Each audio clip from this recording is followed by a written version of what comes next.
Hello, wherever and whenever you are, and welcome back to QuestJunkiesUK.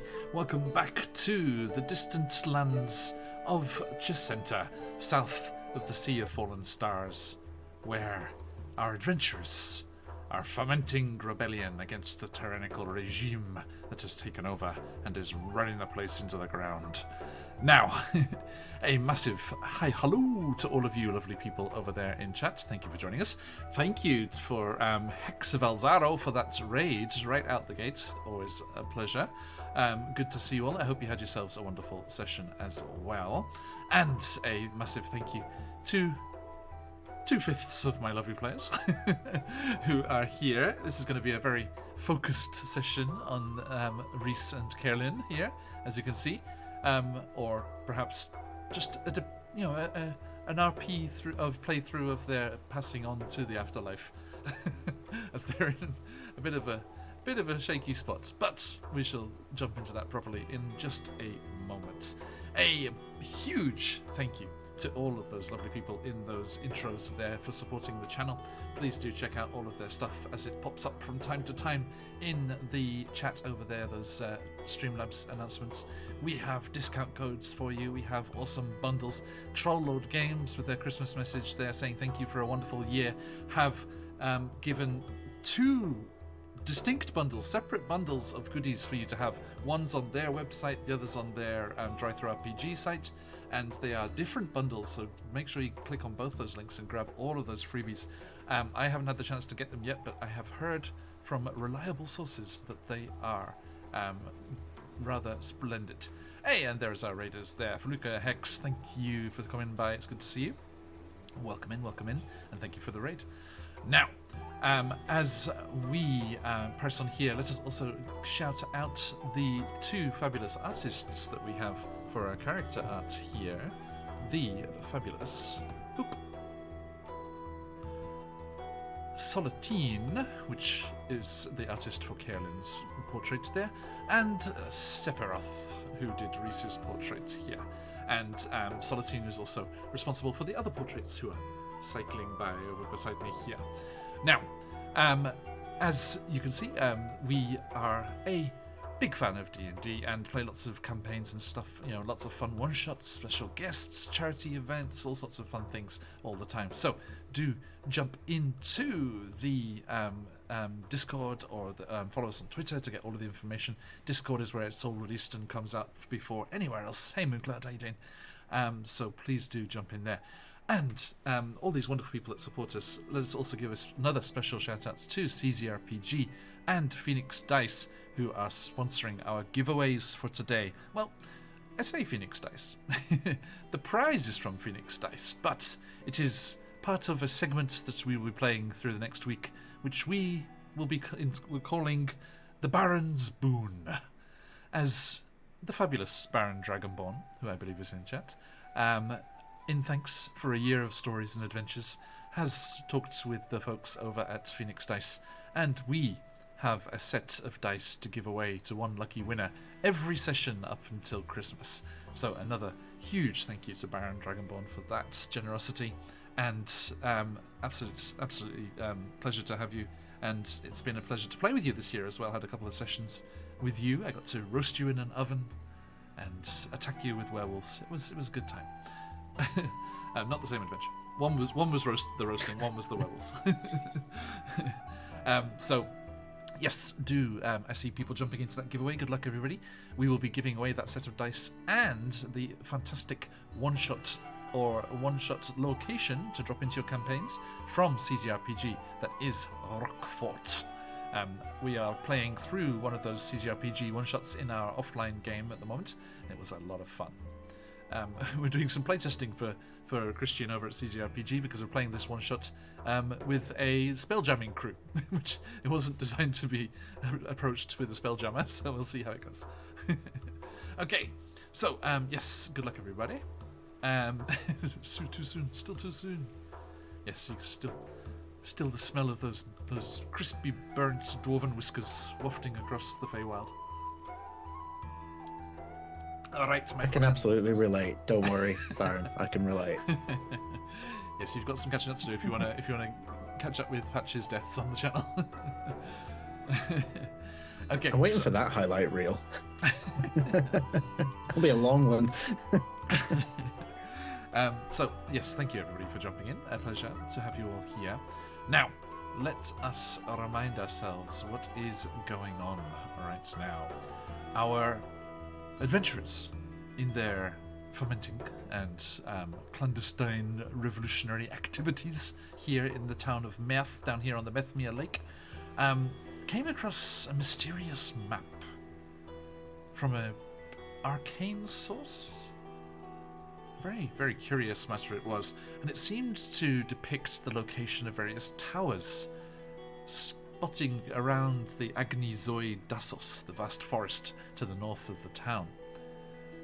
They visited one out on the shore of the lake where the forest meets the water, and discovered that it was an ancient mage's tower, which dated back to one of the first civilizations that populated this area, the Imaskari. The Imaskari were famous in this region for producing vast gates, not unlike stargates of that fame, which they used to bring in a workforce from around the world. Sorry, the dark side of my brain wanted to make a Qatar joke. I'm not going to. I'm not going to. That's not. Imaskari, the FIFA Qatar replacement for the Faerun world. Sorry, excuse me. Shots fired. Justified. I'll aim carefully next time. The Imaskari brought through vast quantities of workers to complete their constructions and projects here from Earth. And this is all official D&D lore, you can look it up. And large amounts of Greek and Egyptian people were brought through these gates. But that is the official lore. In our version of events in the Wackyverse here, they had a trial run before that where they connected with somewhere else. Didn't quite serve their needs as they connected with the plane of dreams in its orbit around the world of Eberron. And in doing so, they let several Kori, the psychic beings that lived there, through the gate and into the world of Faerun. Which is why, in the Wackyverse, from time to time, a rare thing it is indeed, but you can spot the occasional Kalashtar, the race of humanoids who live a symbiotic existence with these Kori spirits that are passed down through the female side of the family. Carolyn Sturgrove is just such a Kalashtar and has recently discovered the ability to communicate with their Kori spirit, and visiting these Imaskari mage towers seems to awaken that connection and strengthen it. And such it was that they decided to check out another of the towers on the map, as they are dotted around the forest with some mysterious central location as well. They headed towards the next closest one along the western side of the forest. You can see there, close to the road which travels far up to the north and to the capital of Chessenta, all the way up here in Luthchek on the Bay of Chessenta. As they were heading up in that direction and heading towards the forest, Reese, our changeling bard, a rogue friend here, hashtag not a thief, received an interesting message from their mother in searching for an acquaintance of Carolyn's, a lost love who vanished, not just physically or geographically, but also from the memory of everyone that Carolyn spoke to about them on the eve of the day they were to elope together. Reese's mother did not have any immediate news on this lost love of Carolyn's, Yesia, but they did have some other interesting news. One of the reasons the mayor of Meth is unwilling to wholeheartedly join the rebellion is that his son was up in the capital of Luthchek, being held as a ward by the tyrannical regime. But Reese's mother, in their investigations, discovered that that was in fact all a lie, or rather a cover-up, because the mayor's son had never reached Luthchek all those years ago. And the leaders up there were merely continuing the lie, keeping the idea that he was held there as a ward alive and well, so that the mayor would toe the line and be a nice, obedient location in their empire. But in fact, he never made it. They continued out to the forest, and they discovered that the next mage tower on their collection to be investigated was a gigantic tree. As they saw this beautiful gigantic tree reaching up, fighting off all of the others around it to make its own clearing, they ventured inside, discovered the trap by falling into it that was immediately behind the front door, and carefully continued further into the depths of the tree, gigantic enough to have corridors and rooms throughout its vast trunk. They realized, or discovered I should say, that the tree was not devoid of occupants, as they realized that a gang of raven folk, bandits and outlaws, were using it as their base, and it seemed that a long line of these raven folk outlaws had been fighting and taking control, one group over the other, leaving their marks on the interior of the entranceway, as they saw all of these clan and gang markings carved into the trunk on the interior.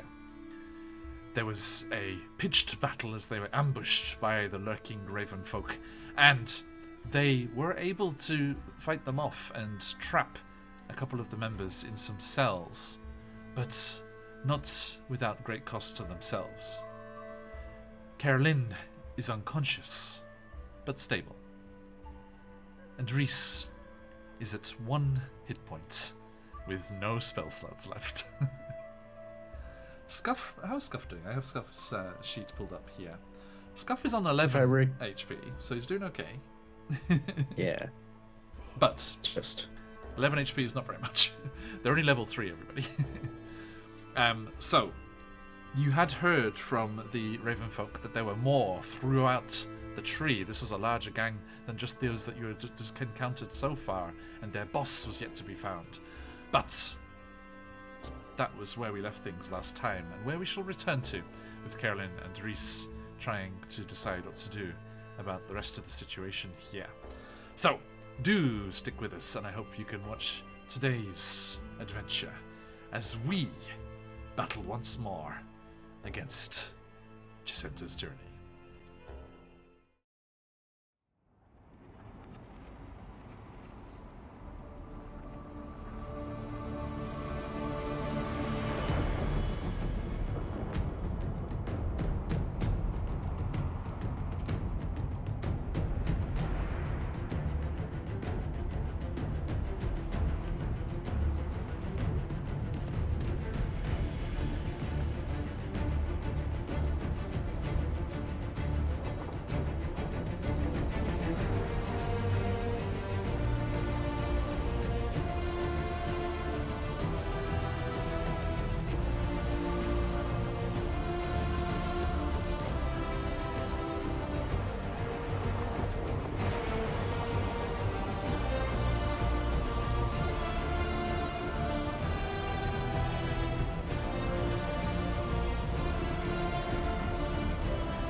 Okay. A massive thank you to Carolyn in their other guise as the real world Patch, but equally magical, as they created those beautiful intros for us. Do check out QuestJunkiesUK at your earliest convenience. Actually, that said, you can come and see Reese in another guise and me as a player over on QuestJunkiesUK tomorrow at this same time. So let me do one of these new fancy shout-outs so that you can give them a follow and be ready to be alerted as to when we are live in Rodania. There we go. I like this new one, this new fancy one. You don't have to go anywhere. You can just click on the button right here that pops up. There it is. Give it a click, give them a follow, and we hope to see you over in Rodania on the morrow. Yes, please. Okay. Ooh, the music changed. Let us return to the depths of the Midnight Tree. We are using the fabulous Cobalt Press supplement, which is a collection of weird and interesting towers, which we are reflavouring to be these Imaskari Mage Towers. And the Midnight Tree is one of those. I decided this is going to work nicely if we make it then that each of the towers is like connected to one of the schools of magic. Ooh, yeah. I love that. Now, I'm good with that. I did leave one thing out of the recap there. You also looked in one of the other cells and found the missing mayor's son. The missing son of the mayor. Not the son of the missing mayor. So yes, he is also with you. And almost in the best position as far as HP and things goes, but I think Scuff's got him beat just. So, here are our friends. And, dear adventurers, do you see what I see? Hmm? New toys. Oh. Oh. Oh. Oh. Okay. Indeed. That's cool. Roll20 has rolled out their new doors. Oh. Keep that one shut. And you can open them. But I can set them as locked, so then you won't be able to open them. Actually, I'm interested. I'm gonna lock the bottom one next to Scuff there because that's the one you had locked with the scary guy behind it. See, there he is. Yep. So if I set it to locked, which I can do like this, boop. Does it show the padlock mark for you? Yes, it does. Okay. Yes. Yes. So that will depict a locked door. And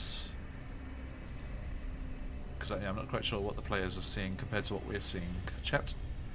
But yeah, there we go. New toys. There are windows as well. Haven't quite figured out how they're different. I guess you could just see through them. So you can see through, but you can't pass through. Okay. And they've got cool dynamic lighting barriers now. There are like one-way walls, so you can see through it from one direction, but not from the other. And there are both just translucent walls, which are just like to depict force fields and stuff. Nice. Which I guess that's what the original dynamic lighting barrier was. You just had to make it that players couldn't pass through them. Anyway, here we are, folks. New doors. I did go through and check which of them are locked, so the ones that are supposed to be locked are locked. By the way, folks, if you're wondering what this looks like to them, I can show you. This. Oh. Sorry. Okay, so there you go. So you can see how the ones in the west are open, so you can see inside the cell, but the one to the south is closed. And would someone like to open that door so you can see what happens? Boop. Click it, and it just opens and closes like that. It's very cool. It was one of the things I was jealous of other VTTs of having, so I'm glad they got it sorted. Actually, one thing I am curious to see, what does it look like if it's a secret door? What does that look like? There's just no icon there now. So it's just a wall. It's just a wall. Yeah. Okay, because even if I look through your character view, I can't see that. It still shows the icons for me because I'm still in GM mode. So it just looks like a wall. Just looks like a wall. Okay, very cool, very cool. And they also, I was worried, right? It's cool, Barney. I was worried about how it was going to be to like orient it if it's like at an angle or something, like the wall's at an angle. But it's great. You just plonk it down and it just appears horizontal. And then there's like a circle on the end of the line, and you can just click the circle and just drag it, and just like drag it freely, and it morphs and moves around, as if you're you could just align it to where the wall finishes. It's very nice. Excellent. Yeah, it's very easy. So, we folks return. it will usually won't look as busy as this because they are in this cell block, so there are a lot of doors. But yes, I pass things over to you, dear players. As Scuff kind of like is just still, even with it locked, he's still kind of like leaning against that southern door because that guy in there was no joke. And he's still kind of squawking angrily from behind the door. Are we doing introductions? Sorry, recently I've been leaving it to the end when we've got bunches of people in. Cool. All right. So, well, if you're handing it over to us then. Oh, look at the RP, everyone. This is what people come to Phoenix UK for. Just this commitment to the role. I will say Kellen is gigantic at the moment as well, so taking up like most of the room. Just was that Shenanigans role? Spin, I should say. It was Wheeler Shenanigans the last session. Agree with size. Nice. Because Reese's was the week before. Okay. So Reese's finishes now, but mine continues. That's true. Reese is just gonna like sit there, like look over at Scuff, look over at the sun, which I don't think we got his name. We were trying to find it, weren't we? Yeah, we just have his surname. Yeah, we got his surname. Yes. Yeah, let me see if I can find it. Sorry, I should have looked during the week. Which I think you told us the surname above board. So the characters don't know the surname, but we do. Yeah. They would, because they know the mayor's name. I don't think it was actually spoken. Yeah, Reese knows the daughter's name. Yep, Nairobi Balashinira. No. Reese, I'm gonna send her flowers as an apology. I'm so sorry. Smooth operator. No, it was all Iris's fault. But that was beautiful. It was so good. So yes, you are with Scuff and the mayor's son, Reese. And Scuff says, "Oh, that was quite the fight." Yep. Are you okay, Reese? We'll come back to that later. Trying to do my llama impression. It was distractingly good. Thank you. We should probably get. It's better than my these Daisy impression. Oh. Farewell. Sorry, we got a spam. What? Piss off, you. I shall smite you. Bring forth the hammer.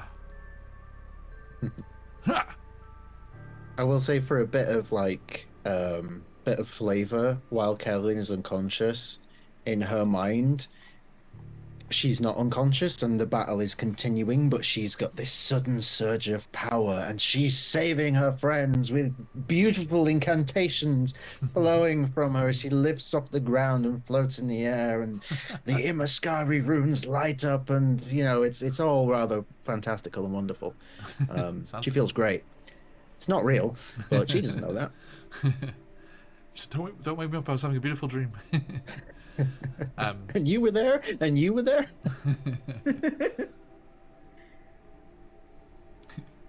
Yes, you got to enjoy this one before Fenneca's whisked it away. Yes. Yeah. Which is the dream-eating dampier that they are rooming with in the city. Everybody, hey Ziggy. So yes, Reese Scuff is leaning against that door as it kind of like bangs again. He's like, as the Ravenfolk warrior is rather desperately trying to blast their way out there. I don't know. I think it might be safer to regroup later, because we're gonna have a time getting Carolyn out of this tree. And you, I don't think I know your name. We haven't been formally introduced. Today is a very strange day. What was your name? You are a priority. Sorry, let's finish that sentence. Thank you, very kind. I don't know what I've done to deserve that. I'm afraid I've been locked up here so long. Well, we'd like to get you reunited with your family. Thank you. Where do they live? Not too far, but like I said, we're gonna have to carry our friend here, and the halls are a bit narrow. Are we going to be in this place much longer? I would like to leave as soon as possible. Well,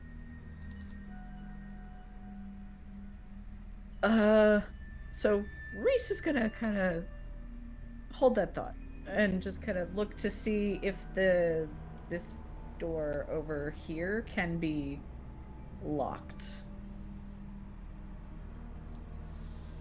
Let's see. I think yes, because this is the cell block. It would be. Yeah, it's not just the cells that are lockable, and you do find, because you did find the ring of keys on the jailer. One of the people you were fighting in here was the jailer. And you remember you saw the nail where they're usually hung over by that tree to the northwest of you there. Yeah, you found them on the person of one of the people there.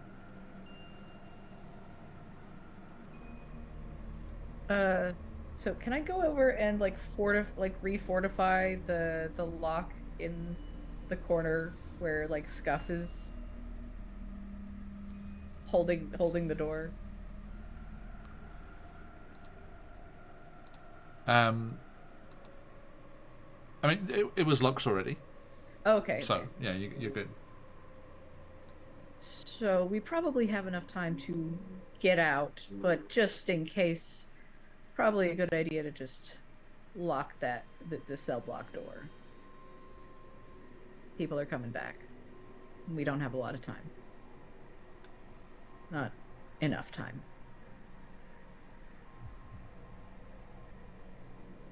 You saying it to Scuff? Yeah, to Scuff in the sun. Yeah, that's probably a good idea. Let's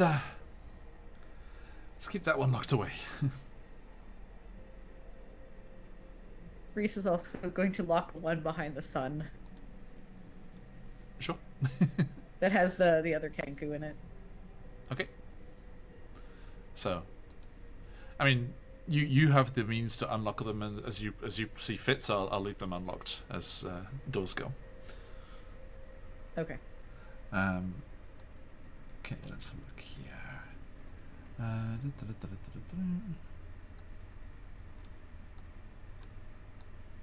So I'm just looking at the math thing in the PDF here. See if I can find this son's name.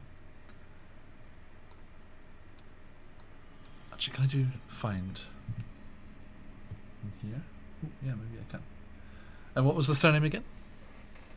Belashinira. Oh, there it is. Yeah. Does that work? His name was Jim. I found out this week that large parts of that Junkley's, Tim the Sorcerer bit were ad-libs because he forgot his actual lines. Like the whole. Oh really? Yeah, the whole look at the bones thing was just him covering up for the fact that he couldn't remember the actual lines. I love it. I love stuff like that. Yeah, right. And it was supposed to be quite a rambling on, like going like monologue. So I think it came up better.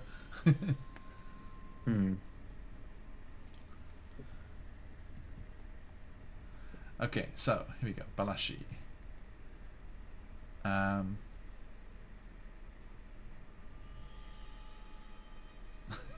Damn it. However, after Charlotte took over, she retired the soldiers that were loyal to the old rulers, disarmed them, and stationed 30 Jedrick in their place.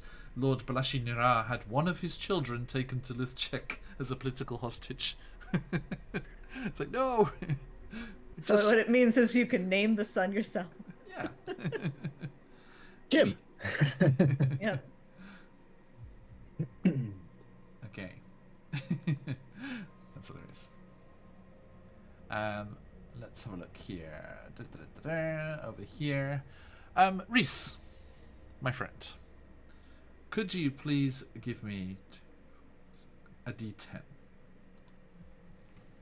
Okay. That's a new one. This is how many points of exhaustion does Kelly now have? Oh no. I saw some of the new playtest stuff for the new exhaustion rules. You know how it's like -1 from D20 rolls. It's also minuses 1 from your spell save DC. Because it's your ability to right. Because spellcasters don't do many D20 checks.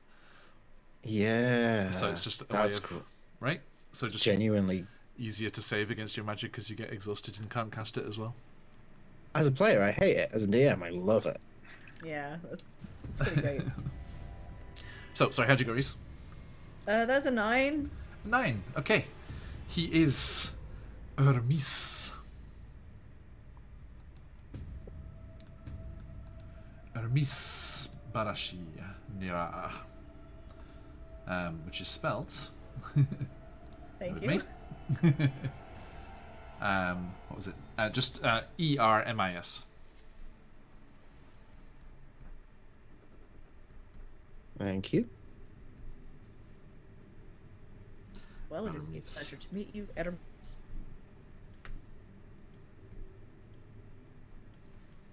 Yes, Hermes. Okay, he's like, it's a pleasure to be rescued. You're saying my family are well? Fairly so. I'm sorry, I'm trying to remember the day I ended up here. It's so long ago. It must be years. And he's very wasting away, very emaciated. Alive, relatively healthy, but he's been on prisoner rations, clearly. He's like, but please, can we get out of here? This place gives me the creeps. Absolutely. And it's not somewhere you get used to over time, trust me. Well, to be honest, it's probably just nightmares and bad dreams from being held captive, but I swear, sometimes in the dead of night, it felt like the tree was whispering.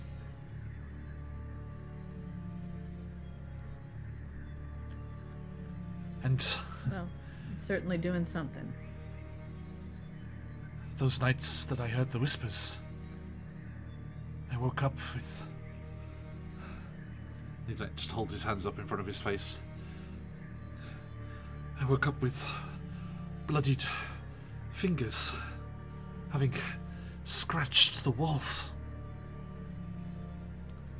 Look for yourself. I believe you.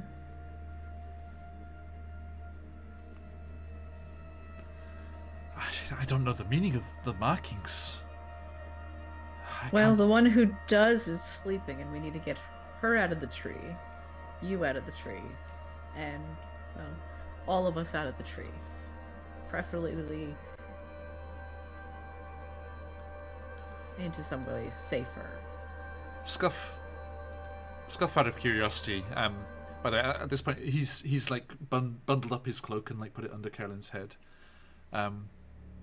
He goes over and he peers through the cell door of the mayor's son, and he kind of looks back round to you, Reese, over the large slumbering form of Carolyn, and his eyes are a little wide.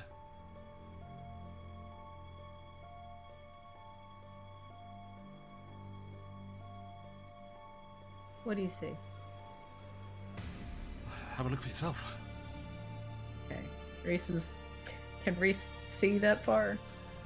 I mean, Or do I need to you could just shuffle navigate around. over? Yeah. Okay. I mean, yeah, you just say you can go over. It's okay. I'm not in initiative or anything. But yeah, you make your way around and kind of shuffle like yeah, excuse me, with Scuff as you're trying to get round Karen, and you see on the walls of the of Hermes's cell,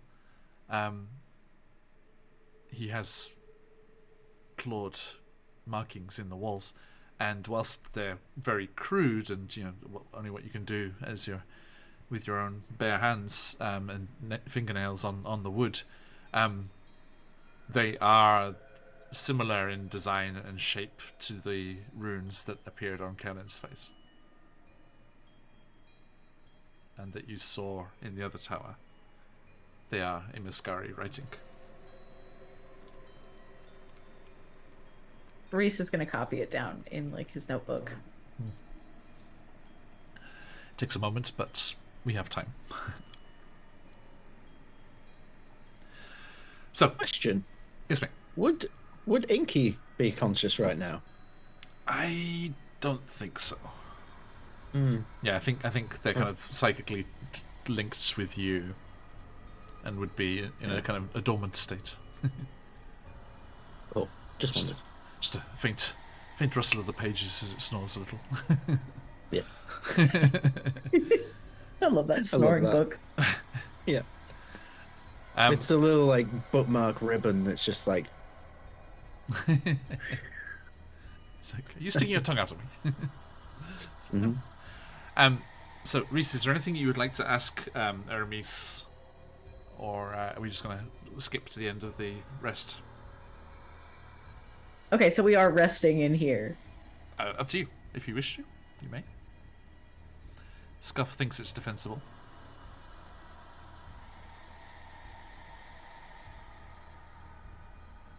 In which case, if Scuff thinks it's defensible, Reese will go ahead and play a Song of Rest to give everybody who's recovering HP Nice. their best chance for. So everybody gets a D8 if you're rolling hit dice. Okay. Or, sorry, D6. D6. Okay. Not that good of a bard yet. Well, this I does will take indeed it. count as a short rest, and you may use hit dice, including you, Cameron. Yay! It's terrible. But it is a long short rest, as it were, because. Oh, actually, by the way, I in Barovia and beyond, I managed to get them sleeping outside the beacon protection, so I got to haunt them with the night hags. It's like no benefits for you. So you spend a couple of hours in here. After a while, the Raven folk seem to give up, and they're not banging against the doors anymore, and squawking blue murder through the door. Seems they've kind of resigned to their fate as they go quiet. And so Reese, if there's anything you want to ask Reese, we can do that, or we can skip to the end of the rest. Reese probably just want to ask him, like, what his life has been like here, how, like, what he remembers, other than, like, if he's had any other strange dreams where he made a connection with, like, either the tree or something else. I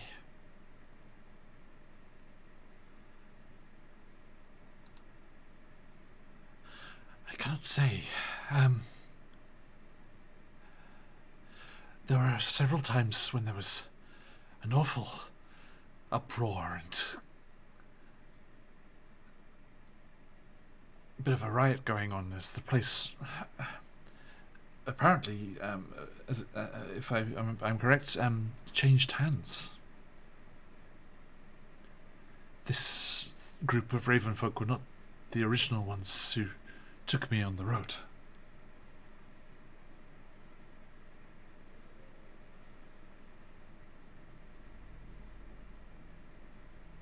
Are they much different?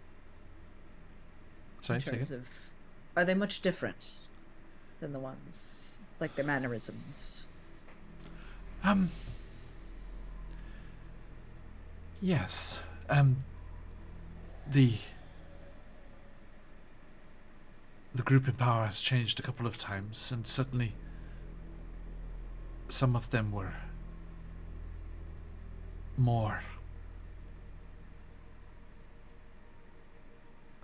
disciplined, more insidious, whilst others were wilder. That's what I feared for my life. But it seems the valuable prisoners were inherited with the valuable location.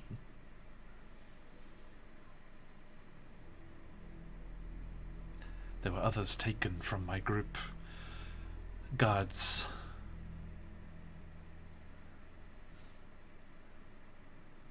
People from my retinue. But they've all gone. One by one, they were taken away.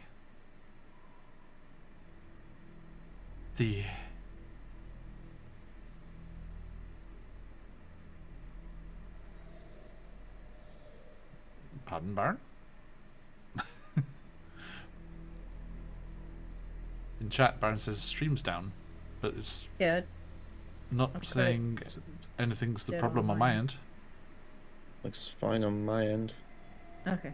It refreshed just fine. We did go from 20 odd viewers to 0. Oh, it went down for a sec, apparently. Okay, is it back now? Is it back now, Baron? Everything okay? Oh, thanks, McClover. Good to see you. Green Goomba crashed and refreshed and came back. Okay. Well, hopefully we get the viewers are all still there. Are you there? Speak to us if you can hear us. Oh yeah, 28. There you go. It's like 21, 0, 28. I like how that works out. Came back stronger. Welcome back, everyone. I'm not sure what happened there. It didn't usually flags if there's loss on this end. Must be a Twitch thing. Anyway, there we go. I think we're okay. So, the mayor's son, the noble son, Hermes, was telling Reese about the various Ravenfolk gangs that have been here. Some were more disciplined and ruthless, others were wilder, and the other prisoners that were with them, guards, retainers with the retinue of the of the noble, were taken one by one and disappeared. And the son, Hermes, is the last remaining person. And they were all Ravenfolk. The people in charge? Yes. People who've been around you this whole time. The guards and things, yes. It seems very important to them. It's... I don't know. The construction, the build of this place, it seems older. I do not think this was originally a cell block. Reese goes over and like knocks on like the commander's door. Just like a simple little like tap. No answer. Is this tree important to your people? No answer.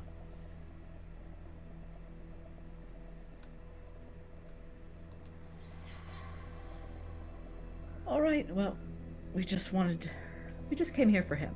So we'll be taking him and going. We don't need the tree.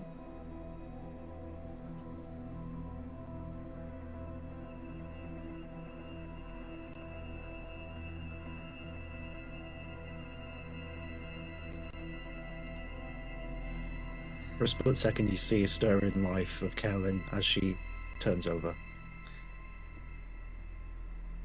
So we would like to investigate it just a little bit.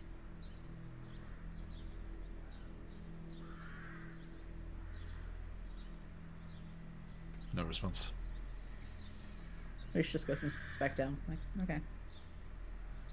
Scuff's like, you do well to answer, Reese.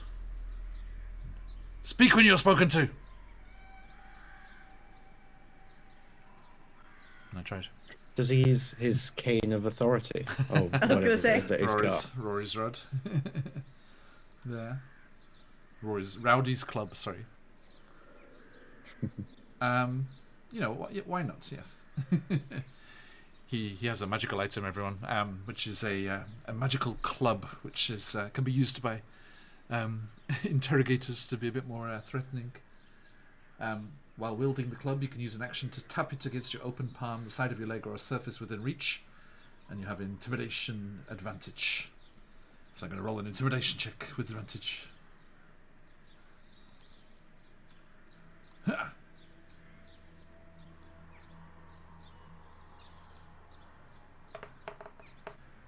going to be 8. I tried. He just like kind of wraps it against the wood next to the door. You answer, Reese. I asked you a question. Don't make me come in there. No, Reese, sorry, I can't.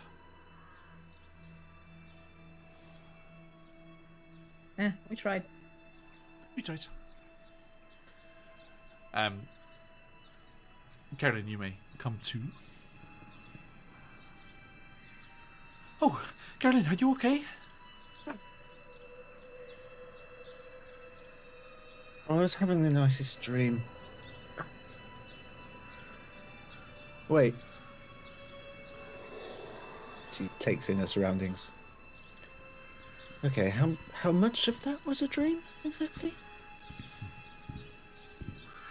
There were fabulous moments. I slayed many beasts and gained new powers. Like, this is incredible. Like, oh, it didn't happen, did it?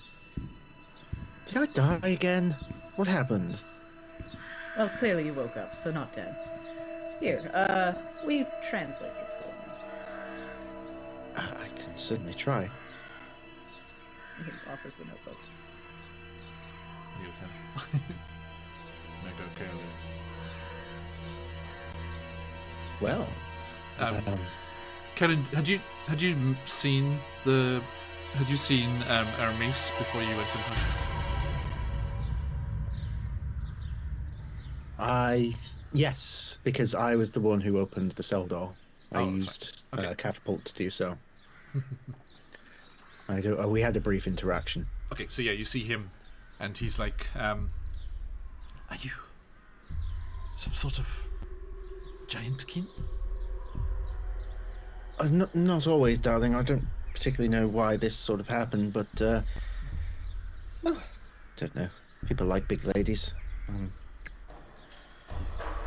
Nervously smiles.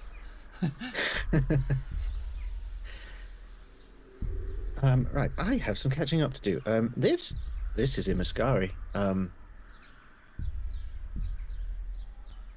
Speaking of dream, this came from his dream. Oh, now you have my attention. Okay, sorry, forgive me, being blunt. Kellen Sturgrove, the pleasure is absolutely yours. Your name, young man? Oh, forgive me, where are my manners? I've been shut away for so long. Hermes Belashari Nira. It is a pleasure to meet you. The mayor of Meth. How fortunate we were to find you then. We just happened to be in the area, so to speak. So, you made these in your dreams. Please tell me about that, because this is quite up my alley. I was telling Reese, this place is strange. There were times I felt like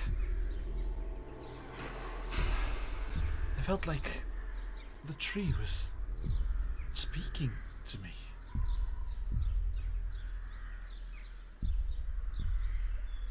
It was something just beyond the edge of hearing, and when I awoke, my fingers were bloody and these markings were in the walls. Darling, would you...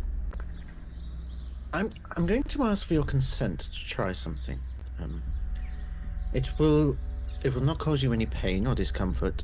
It will simply allow me to potentially see or experience what you're referring to here. By, well, what's the nicest way to put this? Diving into your mind. Would you consent to something like this? I suppose, if it is Splendid. useful, helpful. I'm sincerely hoping so. If you just sit down on the floor with me, and she sits down like cross-legged on the floor, and as he sort of, Emma sits down in front. She says, "Just lean your head forward just a little bit." Okay. And as he does, she places her hands on either side of the head with middle finger and index finger on each temple. As she casts Detect Thoughts, and is hoping that with his consent, he will forego making a saving throw against it so she can dive deeper. Okay. But first of all, she will get the surface thoughts and emotions. He thinks you're incredibly hot. Well, clearly has terrific eyesight, Gavin. And is very grateful for being rescued. Concerned for his family, but mostly excited to get out of here, and genuinely wanting to leave here, is uncomfortable being here. Okay. So as Carolyn begins to push deeper, she's going to say to him, "Now I want you to think about when you've heard these whispers, as you said, and these moments where you've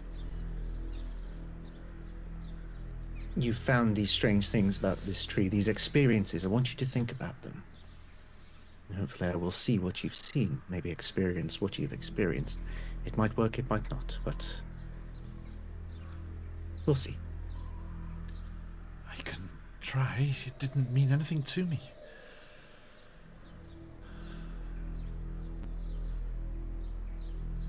He closes his eyes. And you feel his thoughts turning inward, Carolyn, as your connection holds. And there is a rush of garbled speech, but whispered on the edge of hearing, which takes a moment, but it resolves into comprehensible words for you, Carolyn. And you hear Hermes. And as the whispers resolve, Carolyn, you hear in Imaskari as you're made aware that it is Imaskari by the rather skilled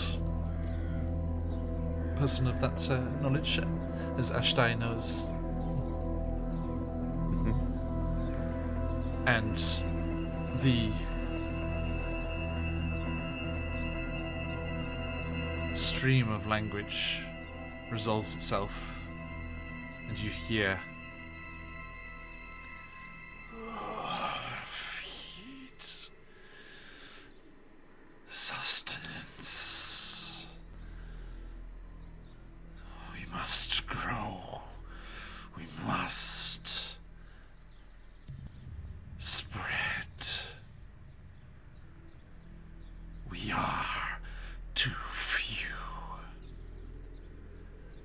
The roots go deep, but they require sustenance. They require blood.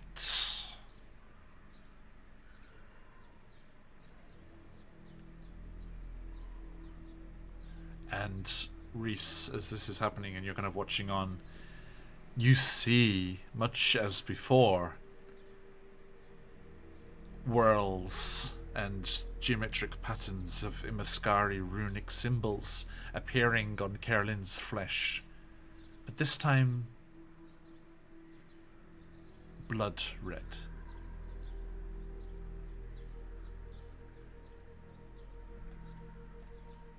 Okay. Noted. I don't know. My eyes are closed. And Reese doesn't hear any of this, just sees the blood red symbols. Can kind of Reese try to copy the It's almost down? yes. It's almost like they kind of swim up to the surface, like as if like coming up through the flesh up to just below the epidermal level.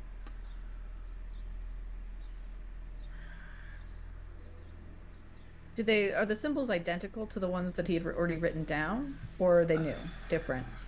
Give me an insight check. Uh,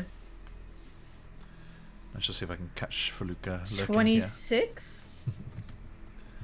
Nice. 9s are like my worst. It's a 19 plus 7.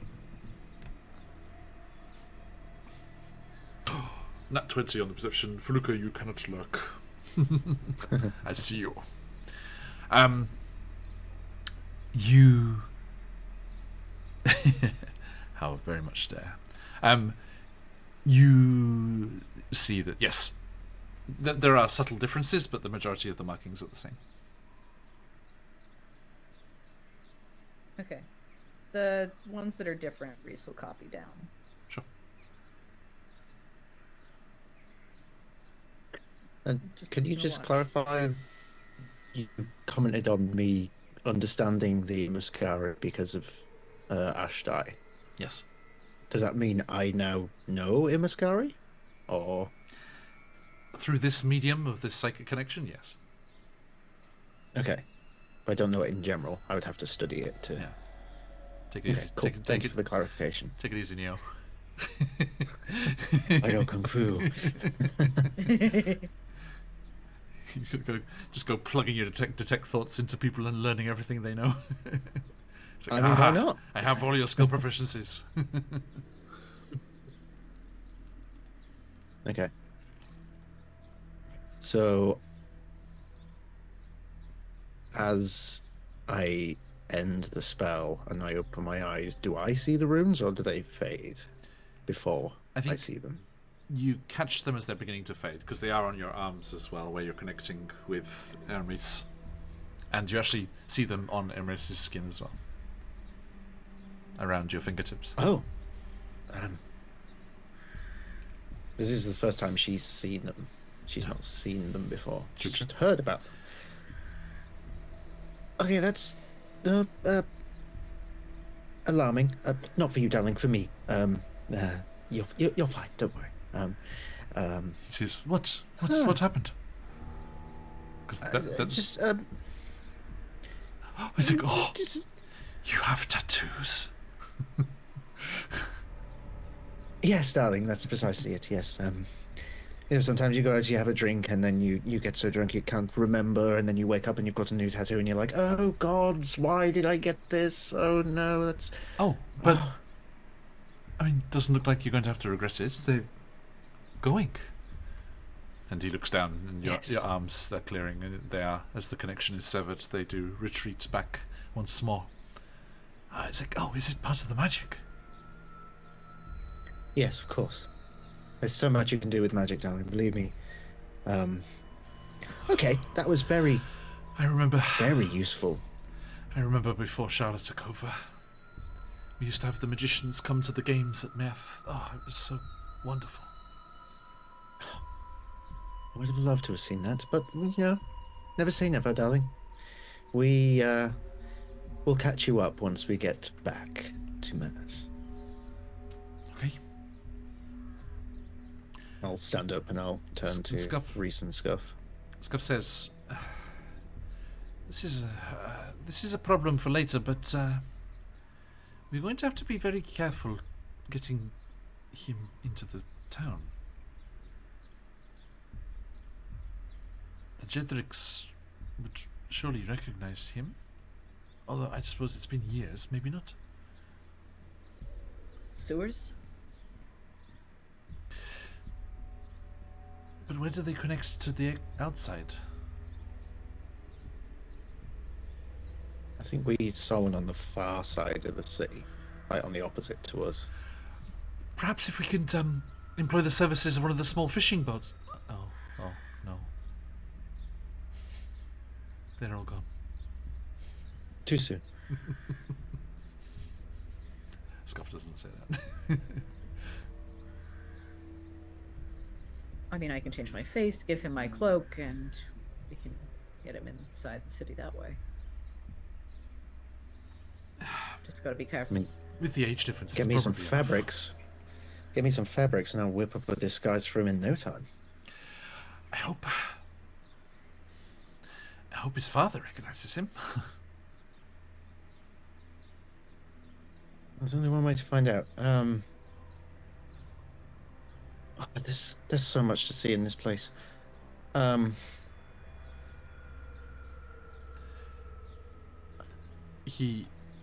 Yeah, are you going to go back out into the main kind of room?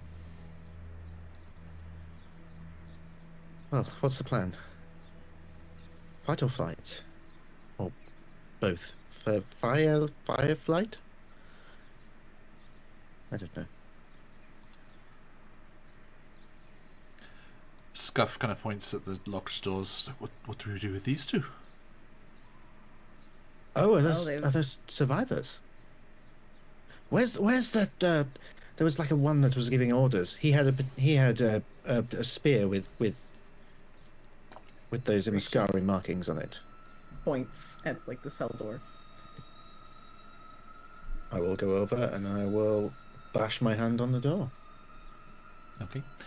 For ease of like moving around the map, I'm going to put you down to medium size, but you are still large. Thank you. So there is a very heavy thud as my large fist Thanks for pounds on the door. It rattles, yeah. Okay, do you shout out? And by the What way, have you got to say for yourself? by the way, Reese, during that 2 hours while you were waiting for Carolyn to wake up, there were sometimes noises from elsewhere in the tree, like strange kind of creaking, and sounds like traveling through the wood itself, it seems. But you were not accosted. No one else came to attack or anything. Okay. So sorry, Carolyn, you were saying? Pound on the door and say, what have you got to say for yourself? Trying to sound intimidating, but, it's Kellen. Do you want to roll an intimidation check? I can certainly try. Can I give a little inspiration? Sure. Please do. That's a D6. D6, thank you. Let's go. That's a 6 on the D6. It's an 8 on the die with a +2, so 16. No answer.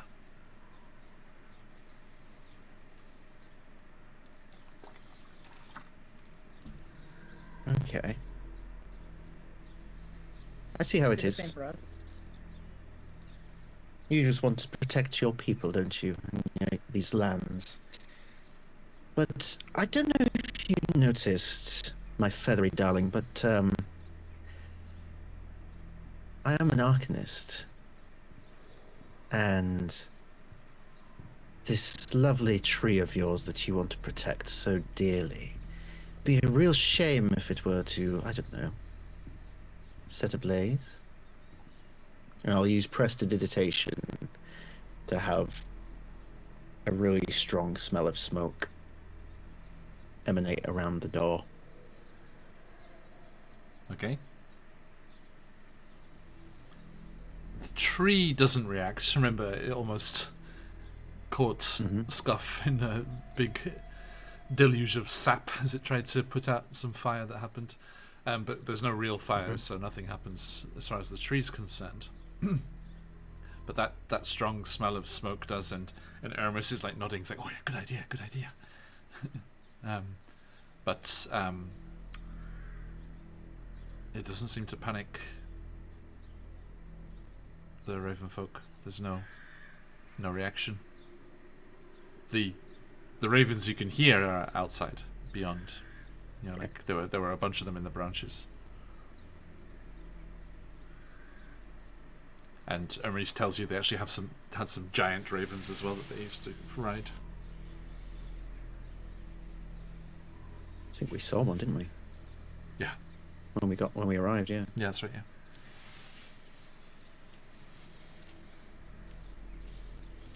So she'll wait for a few moments. Obviously doesn't get a response. Well, I suppose he's dead then. That's fine. His people in his home will suffer in his absence.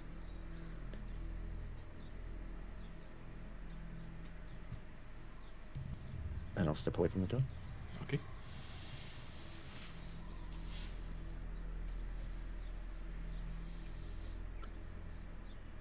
Right, friends. Shall we ferment away? Yeah, if there's nothing else left for us to look at here, may as well. I mean, there is many things. There's so many things. I want to explore every nook and cranny of this place. But recent circumstances have led me to believe that I need to take a different approach in how I approach these scenarios. Specifically, I'm going to start implementing the 6 Ps. I don't know if you've ever heard of the 6 Ps. It is a fun bit of alliteration. Let me open my book so I can remember what I wrote down. The 6 Ps, something I should really start thinking about before we come out on these excursions.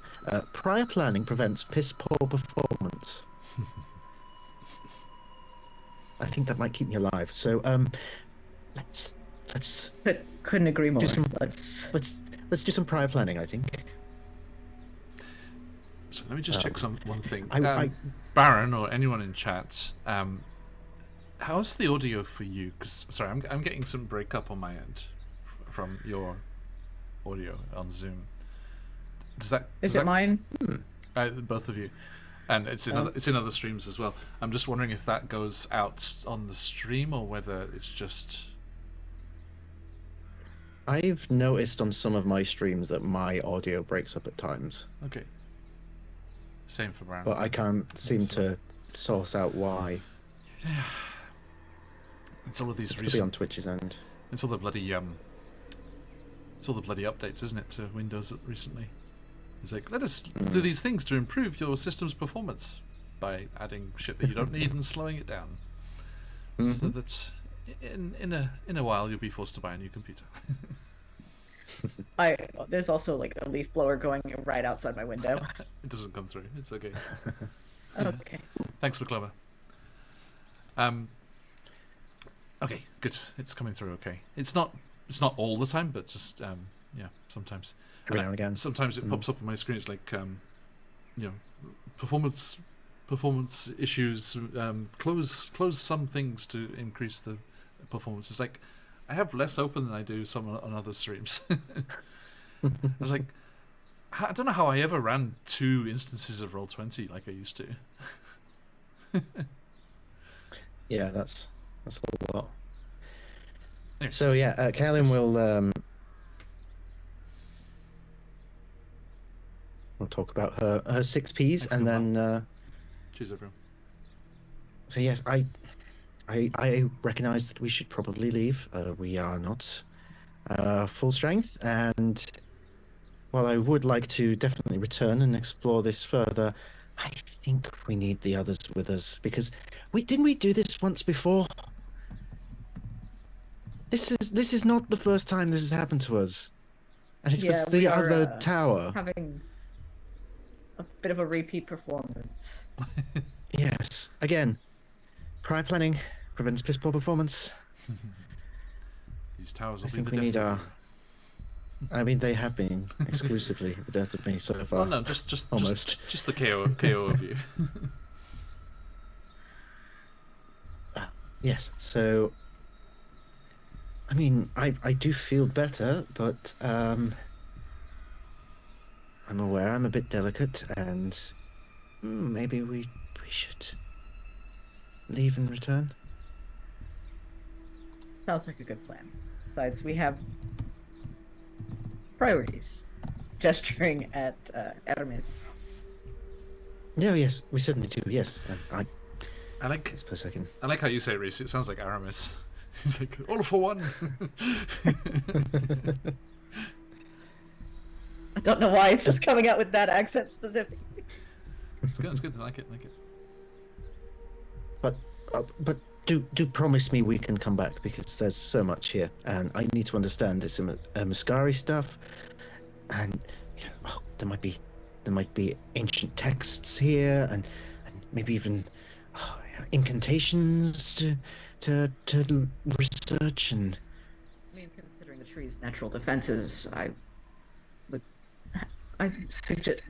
suspect strongly that there is much preserved here that wouldn't have otherwise been.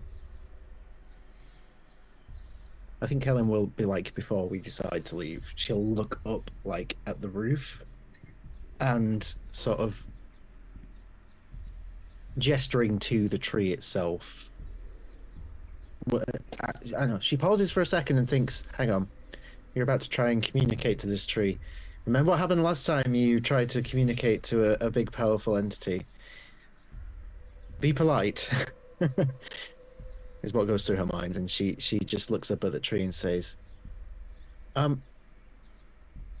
you are rather beautiful, and we appreciate the time that we've had here. We would like to come back, but we don't mean you any harm. I am merely a student and wish to learn whatever knowledge you possess. So it's been a pleasure, and see you soon, hopefully. All the best with your root growing and such. and leaving. I'm talking to a tree. Let's go, friends.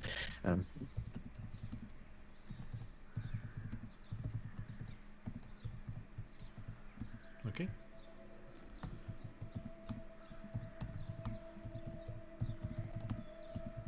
So I'm just making sure Who's everyone going jumps on first? these Trollo Games bundles.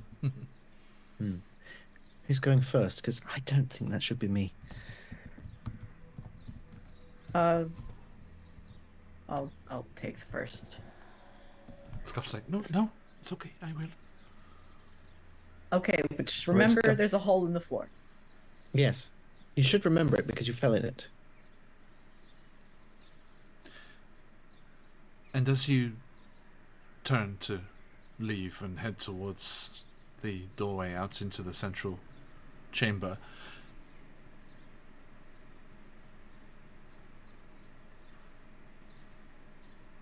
you hear a voice from behind you, which is very similar to Hermes's voice, but echoing strangely. And as you turn, you see Hermes's eyes have gone the colour of that sap that's coming out of the walls in various locations. That kind of amber, orange to them. And they've just completely gone that colour. No iris, no pupil. And who has the best passive perception? Oh, sorry, I have them written here. Hang on. I think it's probably Reese. Definitely not me. Yeah. Reese, you see there's actually a small, like, root-like tendril of plant matter going out from his cell and wrapping around his ankle and disappearing into his clothes. And he turns. If there's anything you're after, you're free to look around. My thirst has been sated for now.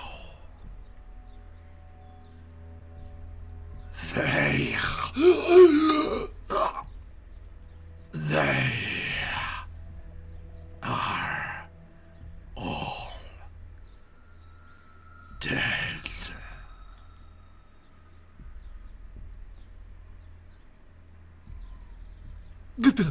Ah! Oh! What happened? You see Emerus's eyes have gone back to normal. If you don't remember it, it's best left forgotten. Very true. True words have never been spoken. Do you know what? I feel We should have a wee look around. yes. You know what? We're fine, aren't we? We're fine. We can handle this. It's fun. Let's have a look around. What's the worst that could happen? Scuff. Famous last Carolyn, words. Scuff is. if I never hear those words out of your mouth again, it will be too soon.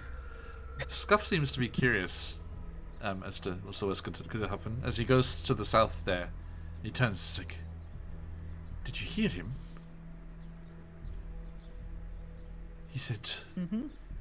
He said they're all dead. And he just like slams against that southern door once more. Are you dead in there?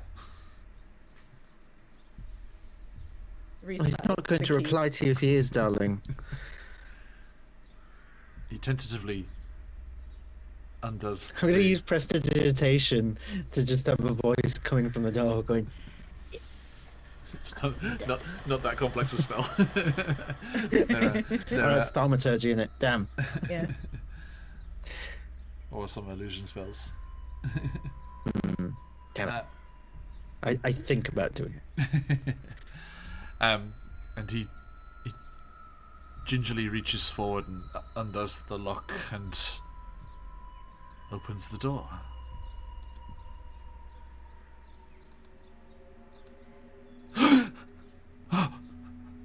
Oh! And he turns and he's just gone deathly pale and walks away. Reese is gonna look. I mean, I'm absolutely going to look. Please be my guest. Boop. I mean, I'm tiny, so I'm just poking my head into the doorway. My big fat head.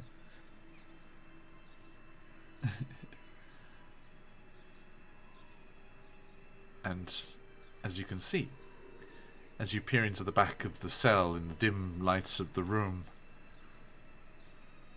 there is something at the far end of the cell. A twisted, broken mat of flesh and feather and cloth, the material of the robes, broken, twisted armor, and you see the Ravenfolk warrior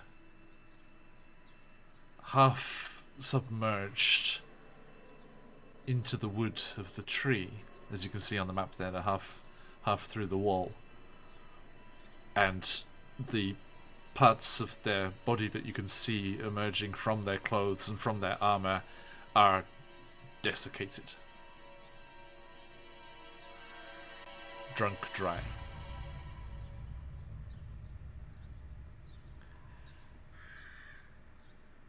Carolyn. Ashtai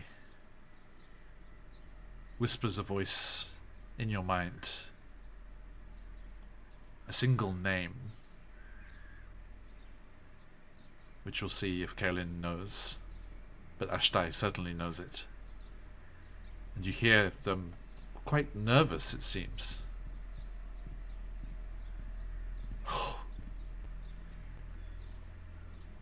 Carolyn. It's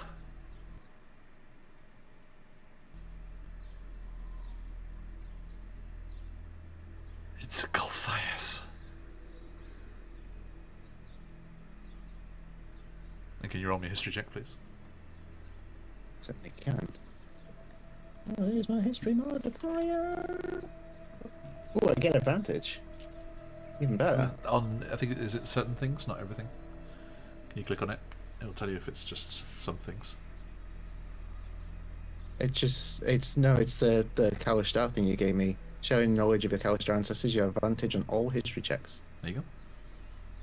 So yes.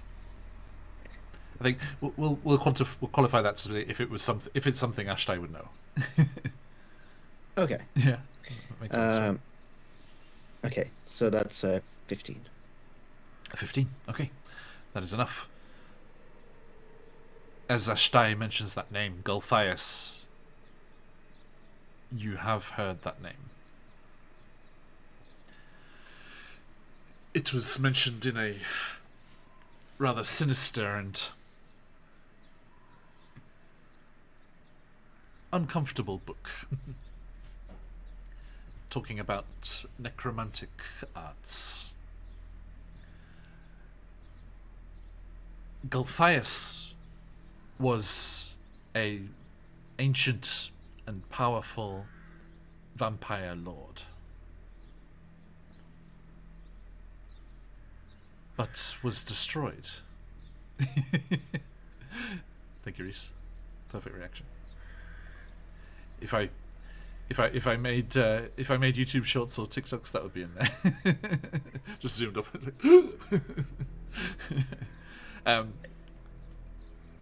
Gulthias was a vampire lord who was destroyed by bold adventurers, a stake driven through their hearts. But the vampire's essence was drawn into the wood of the stake as it was plunged through their heart. And later, a crazed druid took that stake and the sapling that grew from it, and deep below the earth away from the cursed sun, nurtured the sapling until it grew into the first Gulthias tree. A vampiric tree. And it is said, rumoured if you will, hypothesized if you will, that those strange plant-like monsters, the blights, the twig blights and the larger tree blights, and were spawned from these Gulthias trees. And it has gone on to refer not only to this original vampiric tree, but also any tree that has has vampiric tendencies and is cursed with the presence of an evil mind. So it's become a kind of catch-all term for trees like this. So it seems that this midnight tree is a Gulthias tree, although you're not sure which is the mind that cursed it. And as you heard through the mayor's son, it seems to have awoken as the connection to the emissary that is Ashtai was brought within its trunk, and the runes were empowered once more, and has woken from a long slumber, so terribly, terribly thirsty. But, from all reports, has drunk its fill of ravenfolk blood.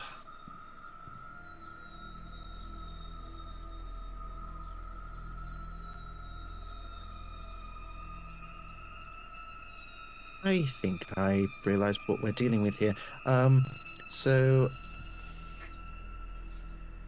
we shouldn't stay too long. But I think we're okay. Do I see that spear? And what condition is it in? The Imaskari rune spear.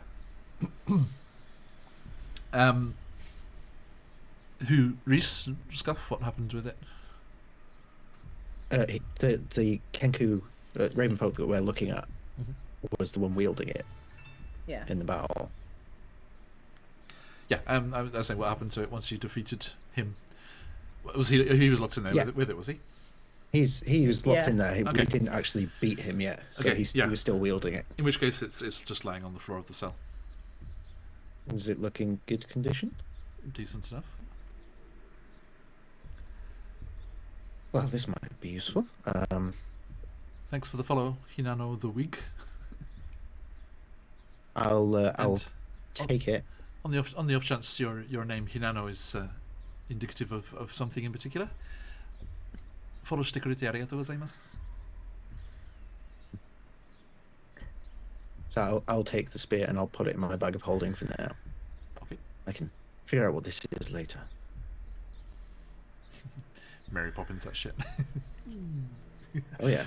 And then I think just to be safe, remember prior planning, I'm going to run over and I'm going to check the other cell that was locked, because that had another one in it. Mm-hmm. Just to see if that's the same story. I'm sure it is. Boop. Oh yes. Yes. Similar. Much of the same. Mm-hmm. Now let me see what weapon he had. It will also be there, just in case it's of interest. What's that? He went in there himself.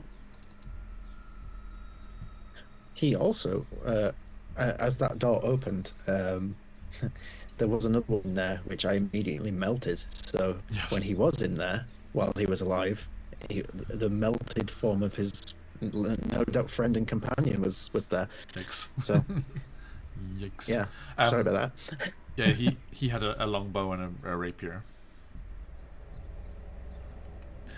It does occur to you that we are trying to arm a rebellion, so taking these weapons would actually be in our favor. Or, I mean, if it's safe to come back here later, no promises, but if it's safe to come back here later, this would be a good place to stockpile weapons outside of the city. Although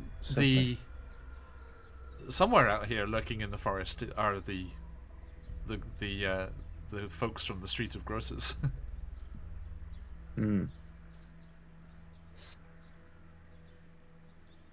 Well, if the weapons and stuff are in any good condition, I'll take them. Okay, I'll go back. I imagine the armor is not, but if it is, I would probably offer some of the armor to Aramis. It's half in the wall. It's half in the trunk of Yeah, the tree. that's as I suspected. It's almost like, you know, it's like a can. A can has been depressurized. It's almost like sucked in. It's like Yeah. from inside. Okay. I'm just going to close this door. Just double check what our warrior friend had. Of the slain Kenku on the ground that Reese helped take care of, can we also collect those weapons? Mm-hmm. Yeah, so just the warrior to the south had the rune spear. Yes. But also had a longbow, a regular longbow. Okay, so the tree is yours, my friends. Explore as you will.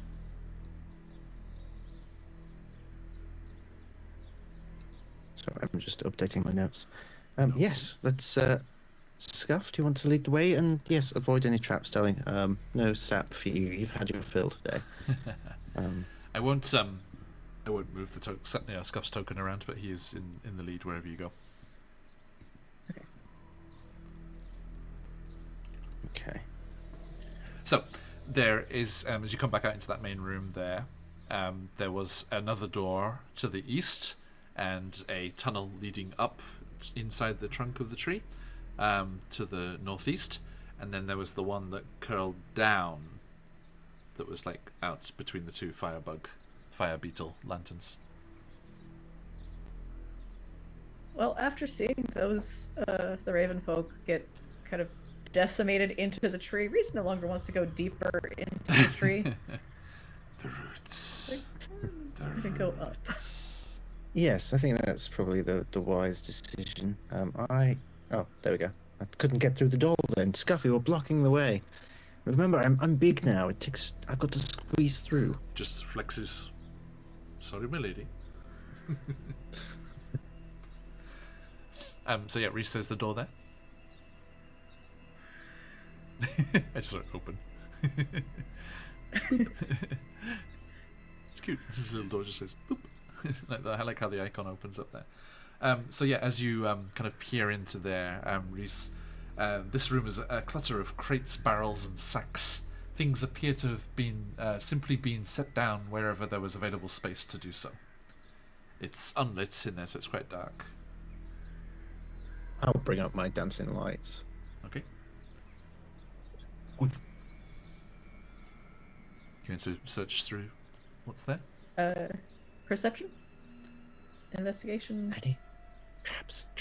Any traps? I was like, yes. Also looking for traps, 100%. If you want to look for traps, then yes. If you want to just search through the boxes, then you don't need to make any roll. You can just look. I'll tell you what, you check. I'm gonna look for traps, and Carolyn can look through the boxes. Yeah, you check for traps. I won't. Okay, so yeah, investigation or perception, Reese. 16 on the die, and perception is 25. Nice. You do not see any clues that would indicate danger in the room.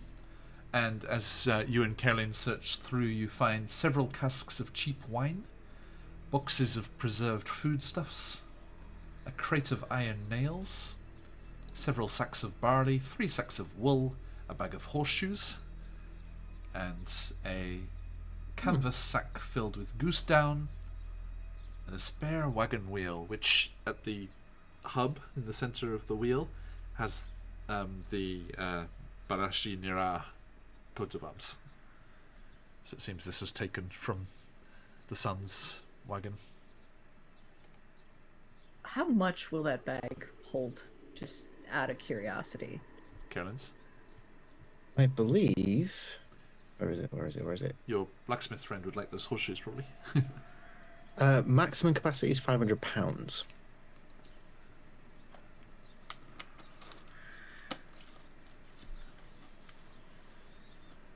Yeah, £500, not exceeding a volume of 64 cubic feet. Yeah, right, 3. Bag of horseshoes sounds heavy. Sounds lucky. Yeah. Sounds lucky, though. Very lucky. Can Reese pry off the sigil of the on the wheel hub?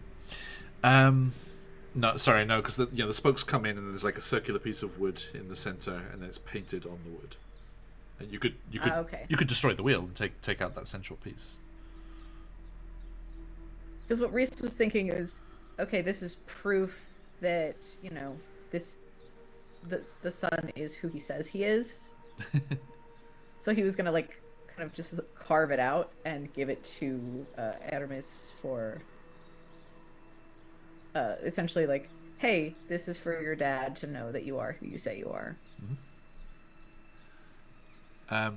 He looks a little crestfallen that you think he won't recognize who he is. You've grown quite a bit. Fair. So yeah, if you take the time, you can cut it free. It's fine. Okay. Yeah. I'll Okay. go back out into the corridor while you do that. Yep. Do you grab any of those things? Some of these supplies would be pretty handy. They would. Again, I mean, you could come back with more people later. Yes, we know it's here. And we have lots of allies. We could even send people to collect stuff for us. Hopefully before the tree is hungry again. Yes, by the way, I did not explain that. Thank you. This is, I know what this is. It is the easiest...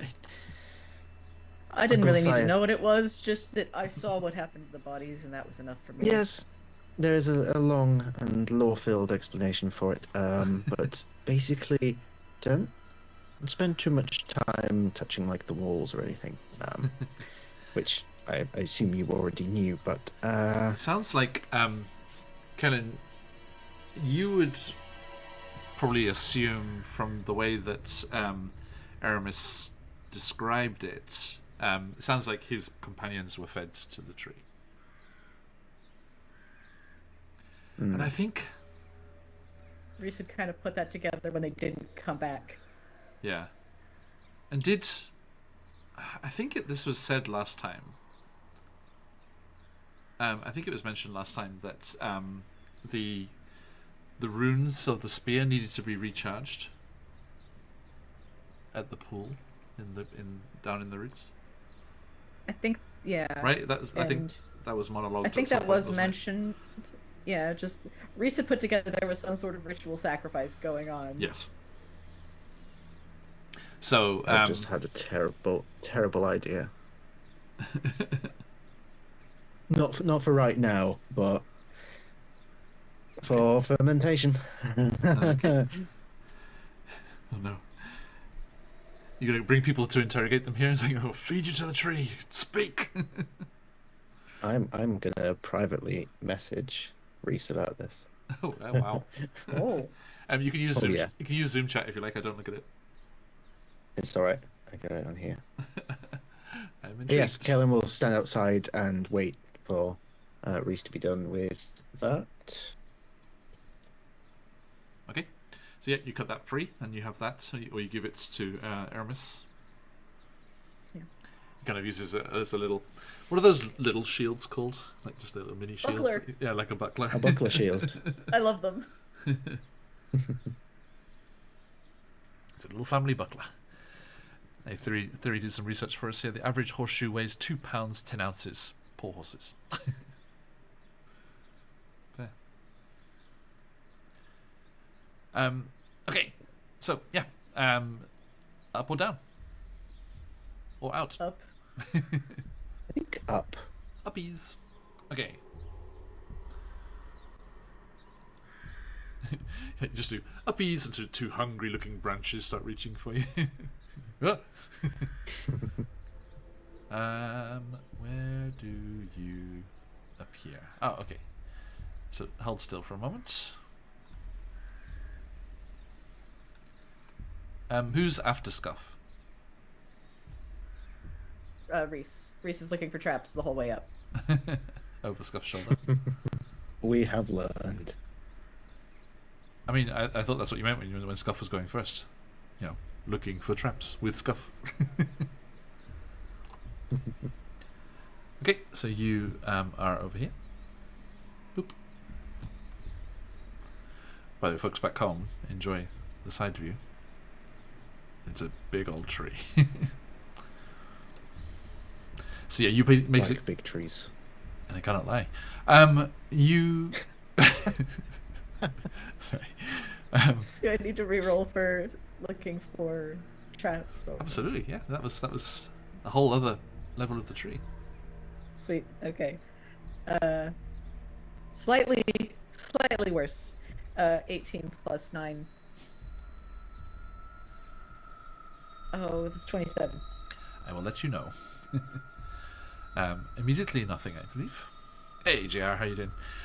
So you clamber up, and it's kind of like a switchback up as this kind of naturally carved, like tunnel up through the tree's trunk is carved into the actual wood itself, and there's a switchback up, and you find yourselves kind of curling around the exterior of the trunk and coming back round to the southern edge of the tree and appearing up this, clambering up. Carolyn is just like kind of clambering, like squeezing through in your large form. And you find yourselves up in the second floor. As we are higher up, I'm also going to be looking for faulty flooring. Yeah, that's what caught us out last time. Okay. That amount of spell slots, so I can't feather fall us. So, please proceed. Best foot forward. Oh, lovely.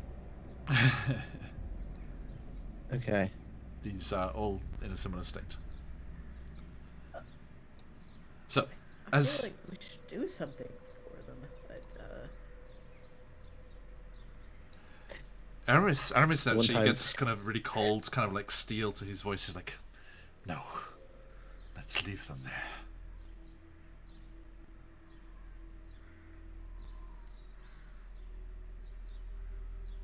And Well, I understand how you feel, darling. That is not an attitude I would encourage you carry over to different aspects of your life. Believe me, I know. and you emerge into that space there, and you see that at the top of the incline there is a long room. And there are benches, tables, stools, and chairs carved from the living wood of the tree. So they just like come up out of the ground like mushrooms, and they're spread throughout the room.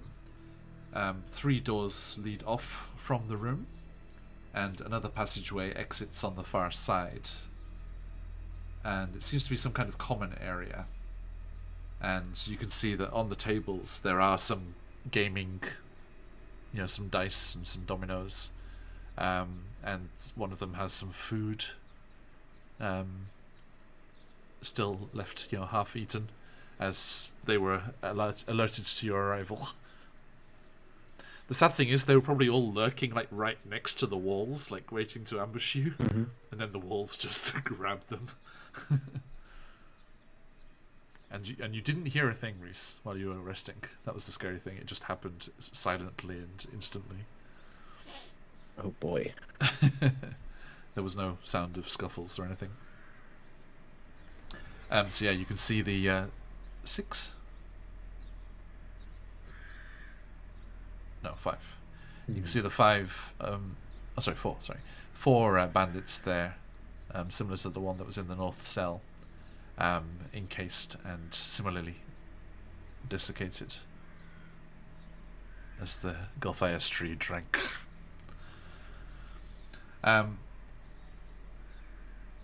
I steal the games that they were playing? Just regular, like, just cards and dice and things. Yeah. Oh, I've played that one. It's called Dungeons and Dragons. It's quite fun when you get into it. So, Okay. Do you want to take the door on the right? I'll take the door on the left. I think we're good. I think we're best to be quick. Yes. I'll take I guess the left first. And... yeah, I don't think being just across the room from each other, warrants us splitting the party. True. Reese will again check for traps, or Let's roll once per floor. okay. You're good. So yeah, you're opening that door there, Reese? Yep. Okay.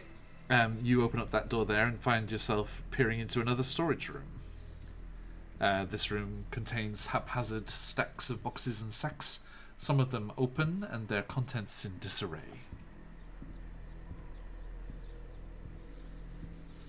Like they were looking for something? No, you just think when they're preparing a meal they might not do it very tidily. Bit clumsy. Yeah, this definitely seems to be a focus on foodstuffs in this one. Just food in this one, it looks like.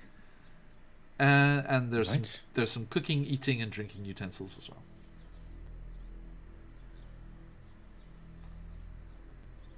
Well, somehow I feel this tree does not need cooking utensils. Oh, baby, I like it raw. Oh, its voice just changed. That's even worse. It's more terrifying. Yeah, if the A little tree, bit Audrey too coming in here. if the tree starts standing like old dirty bastard, get out. By the way, I don't know if anyone in chat or if any of you guys enjoy yourselves some hip hop, but the recent group, although I think I'm quite a bit late to the game, I only just found them recently, but I think they've blown up this year. There's a group called Coast Contra, and they are phenomenal, and they're really that kind of old school style. They actually use like beats from famous old songs, like they did the beat from Fujila, from the Fugees, Lauryn Hill and the Fugees. Mm-hmm. And they did one over that. It's so good. I'll add that to my list. Thank you. You're welcome. Same, thank you. I'll stick it in chat later. One of them. Yeah. One of them can like just spit like really smooth and just has a really good flow, but he also sometimes just goes off like Busta Rhymes. It's great. Just goes absolutely nuts.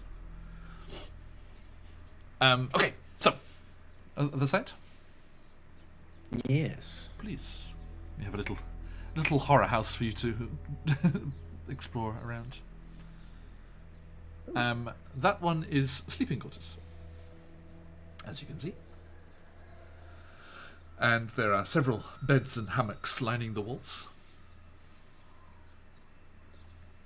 I think Helen will instinctively check under the pillows and mattresses for anything that could be hidden. Like personal effects, yeah, same. Yeah.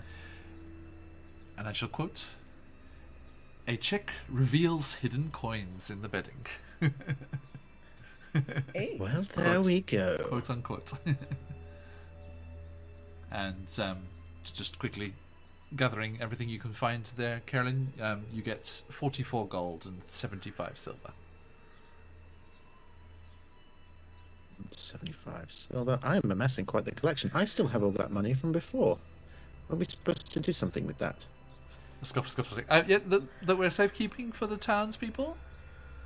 Yeah. Oh, yes. Of course. Yep. Scuff. Yes. I was just testing you. That's all. Well remembered.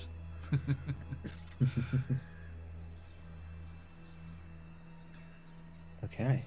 Wonderful. So it seems that the exit on the far side there, yeah, where you're headed, it's splits, actually, Reese. And actually, I'll get this this fella over here.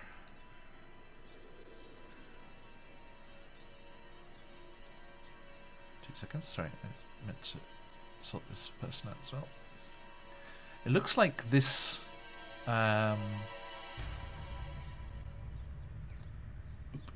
Looks like this raven folk that you can see here, Reese, was trying to flee up. Let's see, which way would they have been going? Sorry, let me get this right. I want to do it right, guys. I want to do it right for you.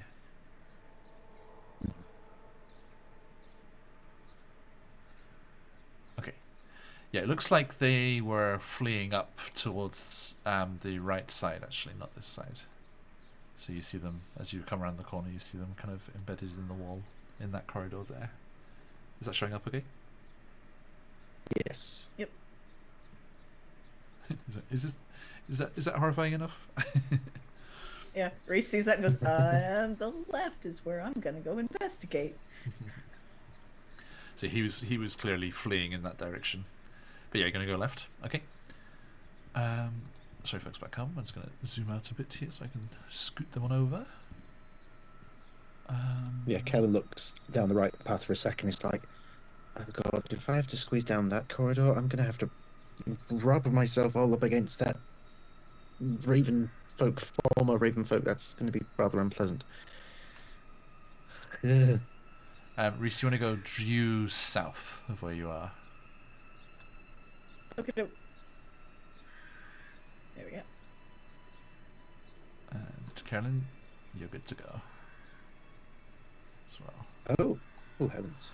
So yeah, you follow up that branch, and it seems to be heading out along one of the thick, larger branches that come out of the tree, and you feel air coming down from above you, and it seems to go outside. And as you make your way up there, you find yourself emerging from the tunnel through the tree trunk out onto a staircase which goes up the surface of one of these gigantic branches. Like, the branch alone is way bigger than any tree that you would have seen normally. Let's see how much of it you can actually see here. Oh, it doesn't. Yeah, it blocks it up. But yeah, so you can see Reese in front of you there. There's the staircase that just goes up the outskirts of the branch. It seems like there's some kind of platform up above. Is it obvious that we're like going outside at this point?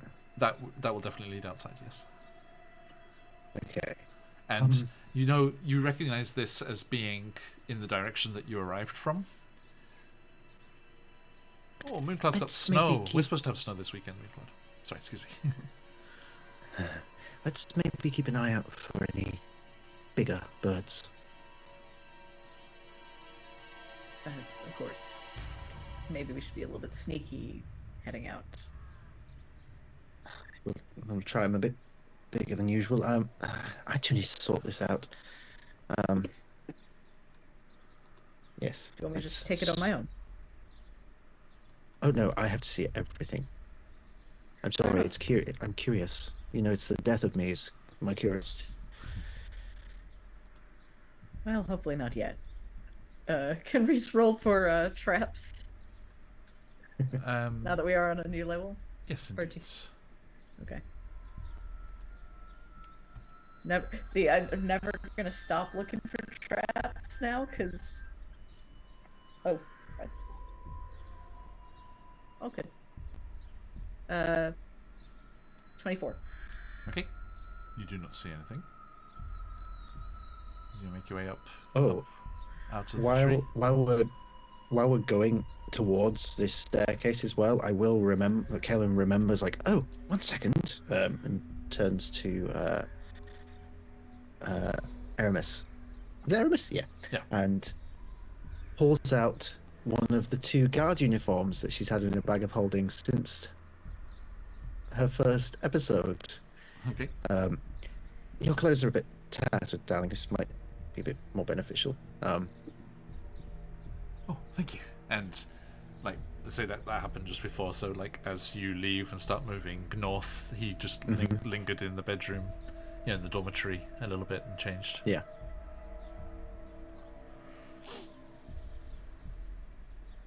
So, Reese, you clamber up those steps, and you find yourself coming out to this large carved platform on the branch of the tree. and the passage exits the trunk of the tree, ending in carved steps that lead up to an oval platform built on one of the tree's massive branches. A large wicker chair decorated with glossy black feathers, painted beads and furs sits at the far end of the platform, and a pair of unlit cast iron braziers flanks it, as you can see.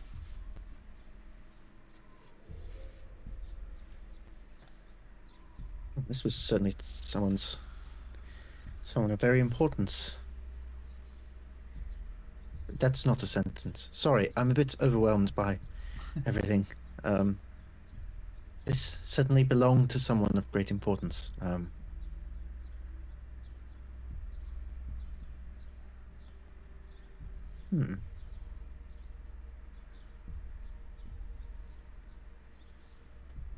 Should we take a I will head closer over look? towards the braziers and Sure. see what I can see. It looks like a communal space. It looks like maybe if they all ate together, they would have eaten here, and if there was some sort of ceremonies to be conducted or sacrifices or something, then perhaps it happened here. Are there any? I should have asked this before now. Are there any runes I can see? Here, no. Okay. No, this seems to have been. I'm actively keeping This is an eye out for. This is clearly a Ravenfolk addition to the tree. Okay. It's more modern, and the runes are only appearing in ancient parts, original parts. I think that would be down in the basement. Okay. Well, this looks rather interesting.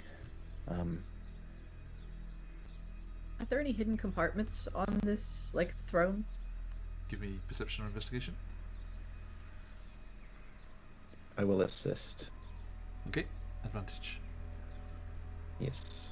Snake eyes, snake eyes, snake eyes.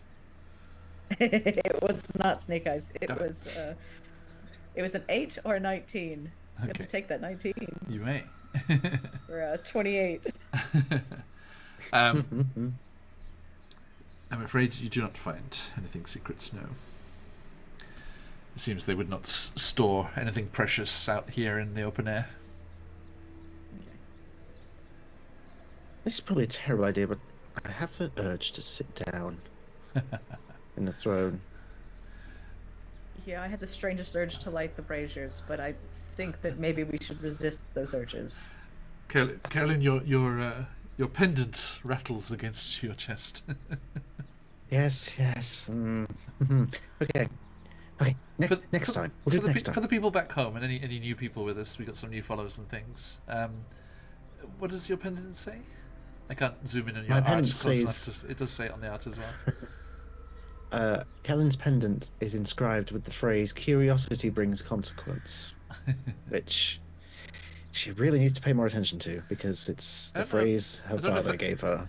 Is it Carolyn's or is that Patches as a DM? Yes and yes. Good DM words to live by. Hmm. Okay, so please continue curiously looking through these rooms. Yes. When we're at full strength and we've got our friends and hopefully a terrifying vampire tree is not trying to eat us, we'll try it then and see what happens. Could be fun. Much agreed. Much agreed. Right, we'll Feed head me, back. Carolyn. So, to save a bit of time here, are you going back and then up the right side, where the Ravenfolk was running? Yes. Yeah, probably. Okay. Then I can... Oh, I hadn't fixed these. Damn it. 2 seconds. Bear with me, fair folk. Bears? Where? Not bears. Fair folk. Yeah, fuck. Hey. Hello to everyone who's jumping in. Good to see you all. Hope you are enjoying things. We have a giveaway. ! Enter in chat for the chance to win a set of Phoenix dice, and the fabulous Rockfort from CZRPG. Hell yeah. Do you recognise the sound set, by the way, the Sirenscape? Yes, absolutely. It's always good to have a bit of Death It is. House. It always just instantly makes me think of Curse of Strahd. That's where it's from. But specifically your Curse of Strahd. Everyone, if you would like awesome music and sound effects for your games, such as spooky children running and laughing around in the background, you should head over to Sirenscape. And if you want to support the channel while you're doing it, you should use our affiliate link. And if you get any sound sets or become a Super Siren subscriber and do it through our link, then the channel will be supported too. You have your own kids for spooky laughter.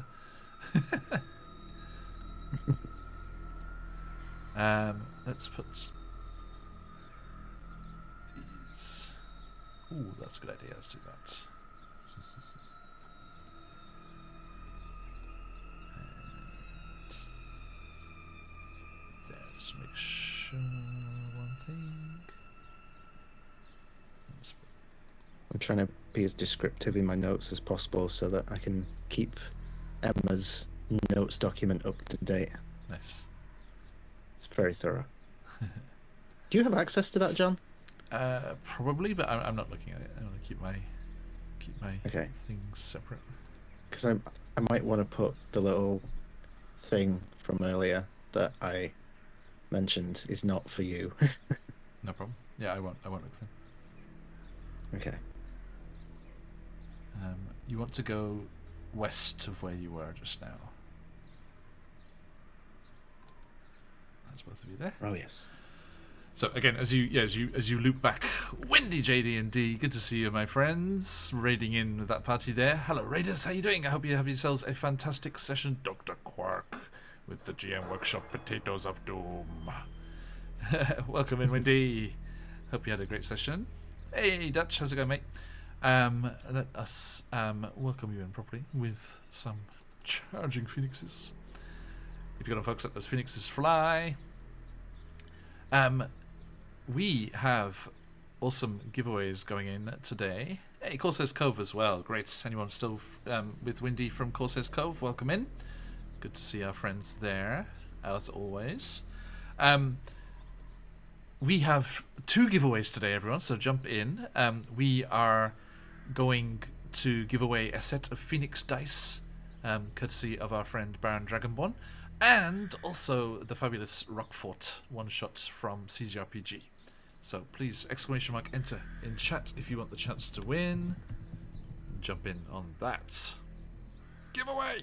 That still works in all caps, good. Hit caps lock by mistake. Good luck, Dutch. Yeah, Phoenix dice are awesome. You should definitely jump in there. I have some right here. Oh. Woo! Ooh, tiny logo. Alien, point down. Point down. Okay. Oh, just got it. Did I get it? Yep, just. Hey, Orchid. Okay, so yeah, everyone jump into that giveaway and keep your eyes peeled on chats. We have a circling thing as a thank you from our friends at Trollord Games. They have 2 bundles of free stuff available as thanks and holiday wishes to you all. Okay, so Karen, Reese, with Scuff and Aramis in tow, you make your way up against that kind of switchbacking tunnel up to the higher levels of the tree trunk.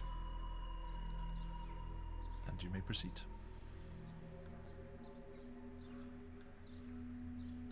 Sorry, I have lost control of the map. Really? Yeah, oh, there you go. You know, no matter how many of these Ravenfolk we see, it doesn't get any prettier, does it? Yes. Again, you find these Ravenfolk bodies twisted and desiccated, their armor concaved in and half submerged in the bark of the tree, as the Gulthias tree awakened and took its fill. So yeah, you find yourselves up here. This large round room is mostly empty. A single hammock hangs on one wall near a desk and a chair, while a pair of shelves are carved into the opposite wall. 2 doors lead off from the chamber, and another passage slopes upward on the far side of the room. And the various kind of raven cores and sounds that you've been hearing seem to be coming from that direction. That passageway to the northeast. Okay, 2 rooms and then a path. How many check for chap rolls would you like, John? Just the one for the floor. 25. Okay. Noted. I love being in a D&D party with you. Them rolls are always amazing. That and like perception is Reese's like top stat. Mm-hmm. Especially currently with like the oops all wisdom. Time to start insisting on investigation instead. Hey, when we get to level 4, you could take the observant feat and really mess with John. We see people think that, but like, it's always fun to trying to figure out a way around a trap once you've found it, unless it's super easy. And like, as far as like secret doors are concerned, I don't want you to miss the cool stuff behind the secret doors. So it's all good. It's all good. I remember someone wrote that about the one of the kind of final events at the end of Dragon Heist, which was the first ever campaign I DM'd. So I was reading lots of stuff about it and how to run it and all these kind of things, whilst I was still trying to find my feet as a DM. And they were talking about a secret door that's in one of these places that leads to the actual like hoard of treasure as opposed to a fake one. And people often complain about passive perception being too high for some players and things, and these players with crazy like broken passive perceptions. But why do you want them just to walk past this? Yeah, you want your players to find all the cool stuff, but also Exactly. it means that they will see all the horrors too. Where would Critical Role have been if they hadn't found that treasure hoard and Grog hadn't found the deck of many things? Very true. Spoilers for a very old Critical Role. I guess. Okay. Yeah, so proceed at your peril. Please do your thing, Reese. Okay, Reese is gonna basically grid it out left to right. By the way, as you get up to the top of the room there, the raven folk that's embedded in the wall in the north end there is very, very serious looking. They were clearly some kind of guard, like special guard. They look more able than any that you've come across so far. As best you can tell from their desiccated remains. I Do they wonder have what any you were guarding. special weapons or? Another runic spear. I will happily take a second one of those. Dual wielding them. A wizard. Carolyn, I don't know what to do with these. Carolyn comes out of this tree like fucking General Grievous. Just a bunch of runic spears. Hello there. It is now the giant centipedes Grievous mistake. Yes. That is bardic inspiration if I ever heard it before. No, he's okay. Okay, so 2 doors. Oh, locked. Ooh. Now, you have to discover that. That's the one thing I don't like about this new door thing. I wish it wouldn't show you the players that it was locked. They would just click on it and it wouldn't work. Because they do have to interact with, right? It's like you can't, the player wouldn't know by just looking. Mm-hmm. Yeah. So yeah, Can so I you unlock try the it. door? You try it, and it is locked. You can certainly try. Hmm. Do you have? I have keys. have the keys. I took the keys. I'm gonna hold on to the keys. Just the jailer's But do I keys. want to Just the jail block, use- I'm afraid. not Okay. not up here. Do you, Reese, dare I say, have proficiency in thieves' tools? You know it. Since level 1. For thieves? Yes. Reese, I am a thief. I am a criminal. I am a grifter. That's So, my lot in life. On Llama's behalf, Scuff goes, Yeah. Scuff's just like, I do not condone this. It's fine. now, You'll thank Reese, me when we're into it's that room. just locked for a reason. This is none of our business. Uh-huh. Reese just Sometimes you get the itch and you need to unlock a thing. Reese just nods over Oh, Scuff's. curiosity. Reese just nods over Scuff's shoulder, and a large hand of Karen's just comes around with chloroform. Only dreams now. Go to sleep, go to sleep. Oh, Orchid, bad luck. I got called into work. I hope work goes well, Orchid. If you leave it lurking, you're still eligible. So no worries. Okay, so yeah, roll me a sleight of hand. Well, it's Dex with proficiency bonus, isn't it? It's yeah, it's a 19. 19. Karen, you see Reese kneel down and start to work on this door and fail. I'm sorry, Reese, not words you hear very often. You are unsuccessful. What is the mechanism of this door lock? Is it similar to the ones in the cells, where it's the hasp, which was the word we learned Yes. that day? No, I think this is just a good old padlock. Big hefty padlock. Okay, I will say, nope. Curiosity, too much. Can't help myself. I cast catapult on the padlock and rip it off the door. Yeah, Reese is gonna get out of the way. Just Yep. scooting on the This door hands and knees. This door is much sturdier than the ones in the cell block. Catapult will not work. Catapult is usually just for like loose objects. It was because of the design of the cells that it was actually able to do that the first time.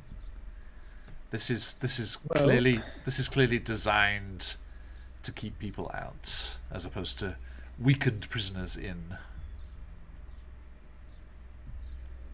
And whereas with the prison, the locking mechanism is on the opposite side of the door to the prisoners, so they can't mess with it. This is designed to be, people trying to break it would be on this side of the door. So I will. Oh, go ahead. Can I investigate the body of to see if there are keys? you certainly can, yeah. While you do that, I will click my fingers and Inky will appear in my hand. Hey! All right, Inky, let's. Yes, good to see you. Let's get a feel for this place, shall we? And I will use my It's Awakened spooky. Spellbook. I will use my Awakened Spellbook ability to cast a ritual spell in the normal casting time and cast Detect Magic. Kellen, my friend. Says Inky. Yes. We haven't talked for a short while. And I must express consternation at the path you seem to have taken. Why do we find ourselves surrounded by so much necromantic energy? It's a Have very. we been dabbling in the dark arts?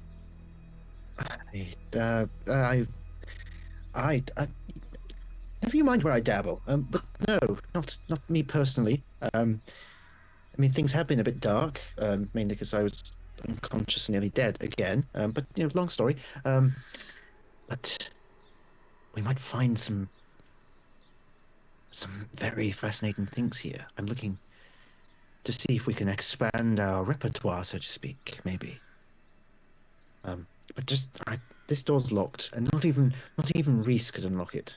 You know what? You know that it's so there's something to it. So let's just see if there's a magical influence on it. Okay. So you're casting Detect Magic? Yes. Okay. Let me just deal with Reese's rifling of Ravenfolk pockets over here. 25. Okay, 2 seconds.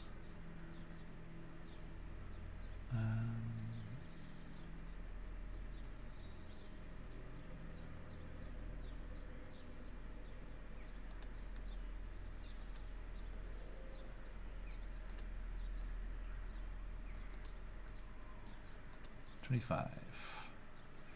Okay.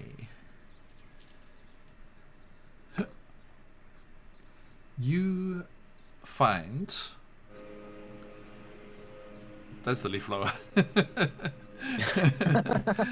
You find a leaf blower. Perfect. Sorry. That's weird. No, it was filtering out the whole time, and then it just kicked in for some reason. It stopped again. This bodyguard, has 12 platinum pieces. Damn. A pair of leather gloves, with which they were grasping onto the runic spear that Kerlin just yanked from their grasp. There is a pendant hanging free from where their neck is protruding from the wood of the tree, and it is hanging just like, because they're kind of pitched forward, it's just kind of hanging free beneath their neck, and it's made of stained glass.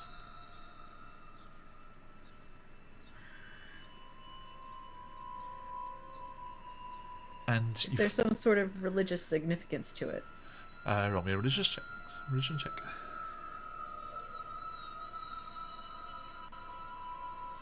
That is a Reese 20, a dirty 20. You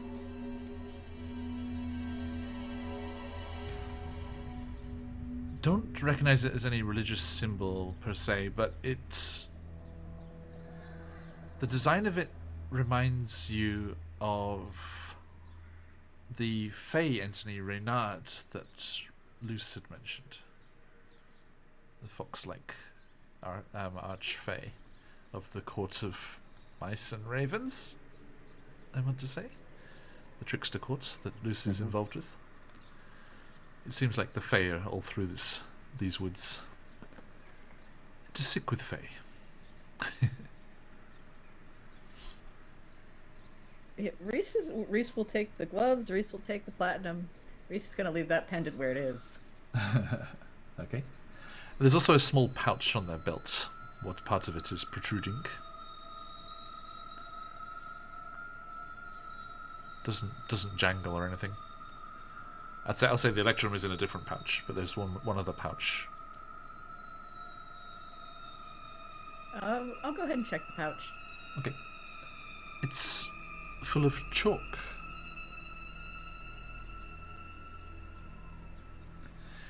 And you are reminded of when your sea elf friend marked a certain ship for destruction. You think perhaps this Ravenfolk marks caravans for robbery. That would be one potential use for it. Or maybe something Reese will else. go ahead and hold on to the chalk. Okay.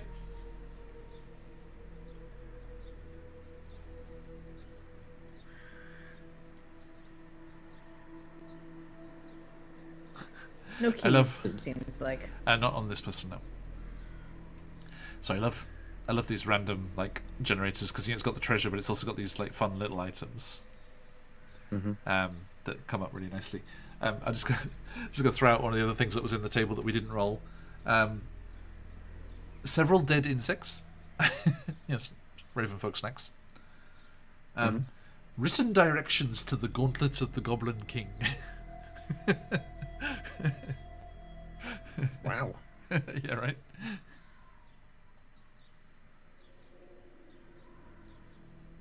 And another one was 10 unusual coins. It's cool stuff. Anyway, no keys, I'm afraid. Now, Kellen, detect magic. There does indeed seem to be a little arcane aura around this lock. Okay. A particular school of magic? The locking one. It's fine. That question gets me every single time. Yeah, sorry, I don't know. I don't know off the top of my head. Whatever. I will. Yeah, I will not do that to you. Don't worry, because that used to happen to me every week. Okay, well, I'll keep concentration on it for the next 10 minutes, because I believe that is. Do you have Dispel 10 Magic? minutes. Yes. I do not have Dispel Magic. Scuff's like, do you want me to break it down?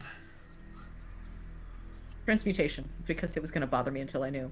Yeah, I was just checking. Thank you. Ready? Oh, arcane knock. The spell is abjuration.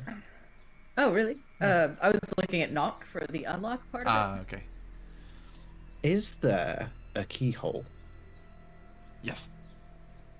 Can I look through the keyhole? Oh, well, it's a padlock, so it just goes into the interior of the padlock. Is there? Okay, are there hinges? Yes. Is there any sort of gap I can look through? Sorry, no. This is designed to be secure, very intentionally. I mean, it's not airtight, but not visible. You can't look through. Throws out that idea.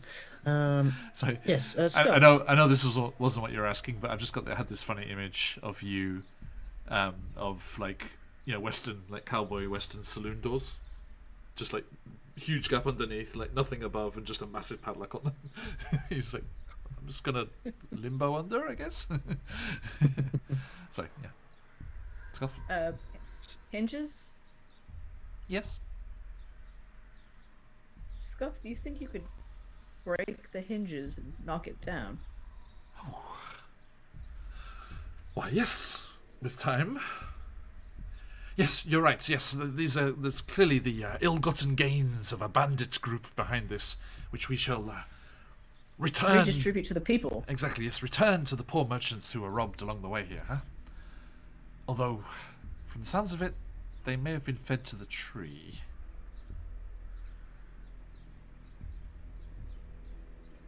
Something to think about for later. Well, we will do our best to see if they're in the city of Mirth before we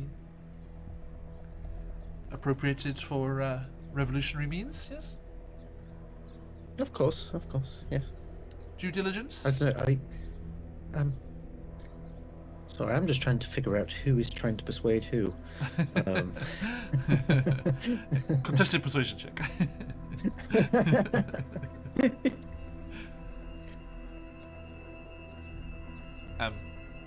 Karen, there's the other door in front of you, to the north. Yes. Hey, chap. See what you can do about that door. I'm going to have a peek at this other one. Which other one, sorry? That one. The door there? Okay, yeah. You open up that door, which is unlocked. And you see the room beyond is simply appointed. Nothing too fancy. But there is a bed piled with furs, a brass-bound chest, and a tall oak cabinet. And on the bed, as you can see, there is a raven folk, and roots-like wooden, timber limbs have thrust up through the mattress and arched over and then plunged down into the chest of the raven folk on the bed, and they are similarly desiccated. Brutal. That's bed, the bed that eats people. My God, that that is a prime reference. Oh my God, yes. It sounds like a spoof version of Death Note. Oh no, it No. is its own genre. Okay. My respect for you increases with that reference. Okay, so I will call back to Scuff and say, Scuff, darling, you work on that door. Will Reese, do. I've I found a chest. Sorry, Reese, can you read a second? It's for some reason the leaf flow is coming through. Oh, it stopped. Oh no, there it is again. It's like, how many leaves are immediately outside your window, for Christ's sake? It's like, how long does it take, dude? Well, we are in a giant tree, John. That's what happens. It's just a raven Yeah, folk. Just a raven folk out there just thinking, oh, I can't wait to finish this and go and see everyone. Yeah. Ah! Cut to them, come back later on. Okay. So, Reese, you make your way inside there. See the same?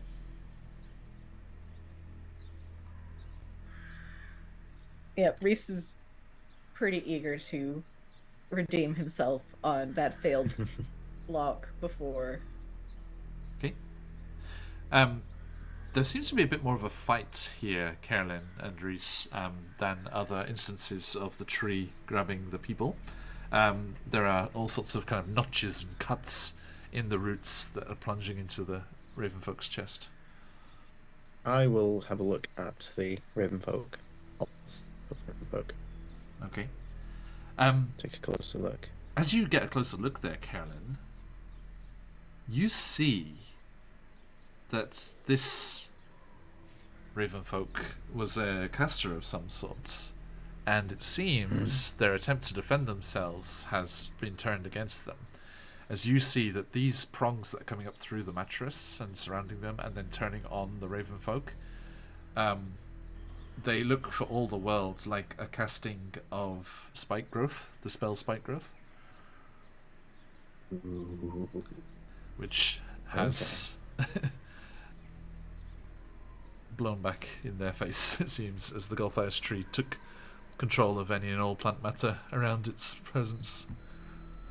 So the very first thing Caroline does when she realizes this is a caster, is there a spell book? Let's have a look here. Wonder if he's a wizard. There is another rune spear. 3 rune spears? At the moment, yes. Hell yeah. Let's see.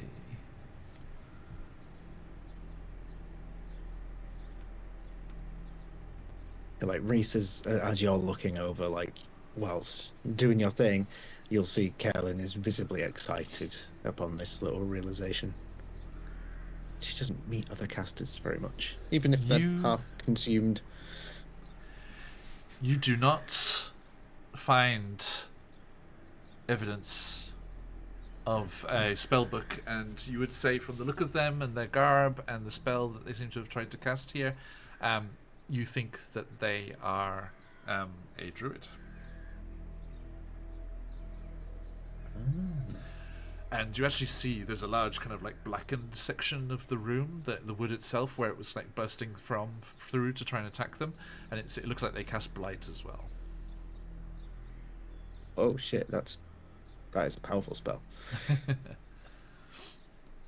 This was a powerful arcanist. Imagine if we played through this as written and you'd fought them. This That would have been bad for us. This tree is very dangerous. Oh, dear me. To wield such magic someday. Okay, moving on. How are you getting on? A 22 on the lock. What are you doing to it? There's tempting to pick the lock if there is a lock. On the chest? Yeah. on the chest. Okay, sorry. No, it just opens. Okay. This one's not locked. Yeah. And you peer inside, and Carolyn, your turn to roll a d10, please. Reese had there go before. 6. A 6, thank you. Let's see, 4. Okay. You find in the chest a small pouch with 17 silver pieces. Seems they were a generous leader. Their bodyguard had more money than they did. Or maybe it was just to make sure they were loyal. Or maybe it was a bribe on its way to somewhere else. There is a brass ring with the gang's mark on it, which you recognised as the freshest carved in the entranceway. So that's, it's their own marking of their own gang here. There is a compass, which looks like it would be worth quite a lot. Compasses are pretty rare. Just for the sake of remembering later, it's worth 10 gold pieces if you want to sell it. Thank you. And a sausage. Jackpot. Best for Reese last. takes everything except for the sausage. What? There's actually that's the randomly generated treasure. There is actually a module treasure as well. Hang on. And there are various day-to-day garments. A gold brooch, also carved with the clan's insignia. And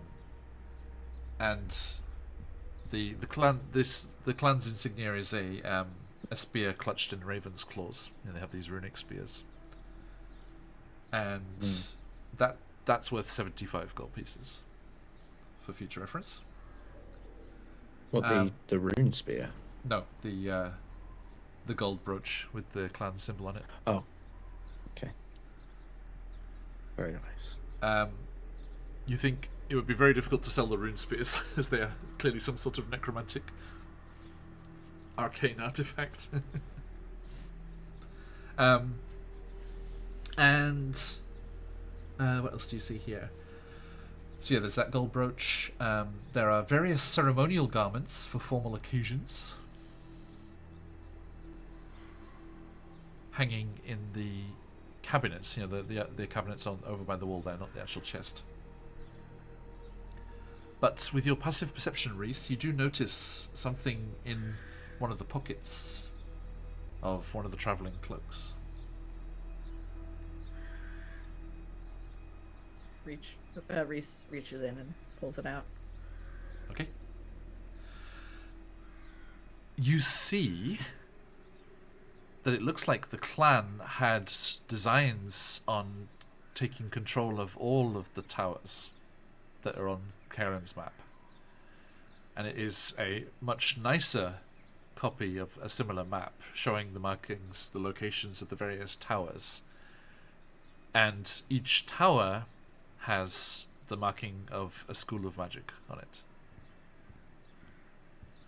The arcane runes that depict the different colleges of magic. Your current location has the mark of necromancy. Reese immediately passes that map over, like, here you go. This is for you. Oh. Huh. Oh, that makes sense. Well. Oh. Now, Caroline, there is the clearer difference of these arcane markings, but the center marking is different as well. Whereas yours just shows something there. This map shows a similar kind of sketching of some sort of structure, but the emblem on it is not an arcane school of magic marking. It is a depiction of a doorway.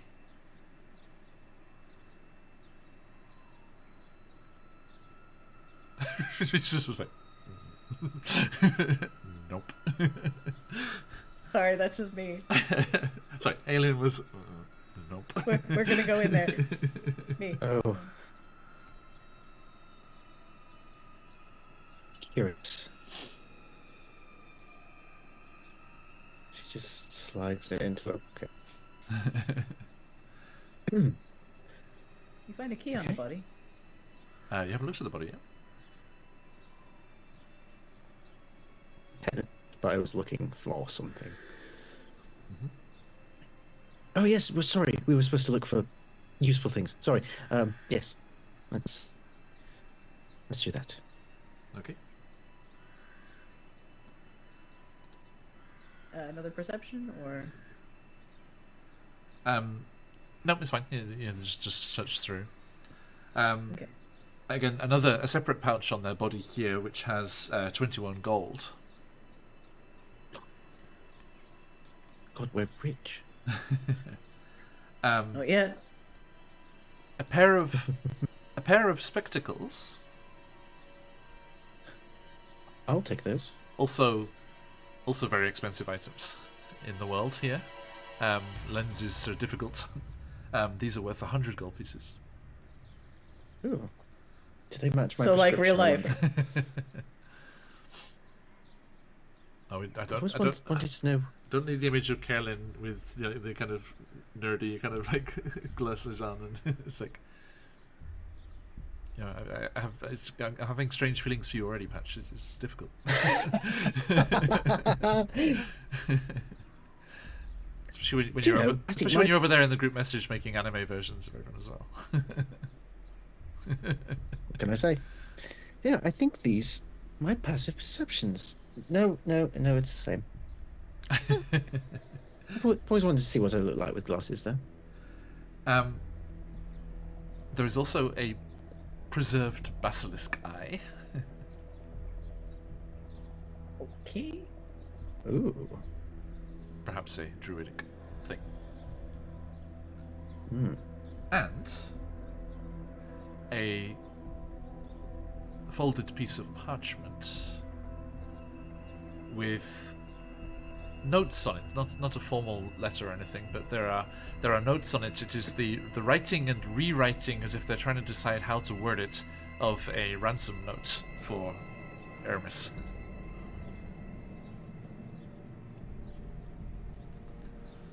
How much were they asking for? That definitely seems to be one of the points of contention. It's like it's crossed out like a bunch of times. It's like $1 million. There's not enough zeros on that one.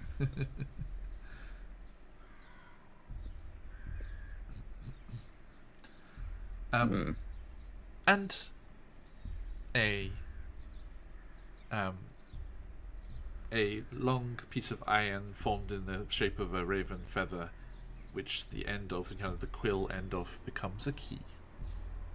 This is the shape of the key. Meanwhile, Scuff is out there bashing his shoulder on it. Aramis is like, "Yep, yes, that's the way. You almost got it."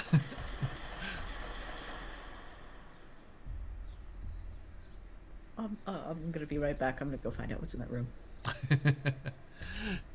Reese grabs the key and disappears. Yep. Yoink.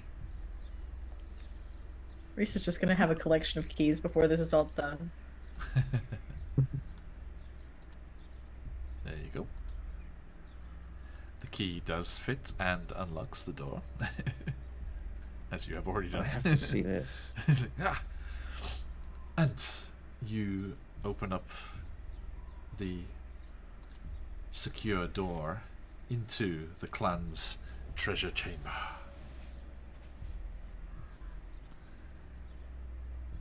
There are 4 tied sacks sitting on the floor in the north of the room, while 3 chests sit in the opposite corner.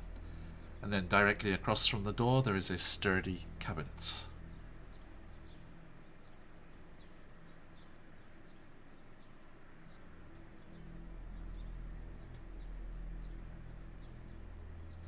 Take your pick.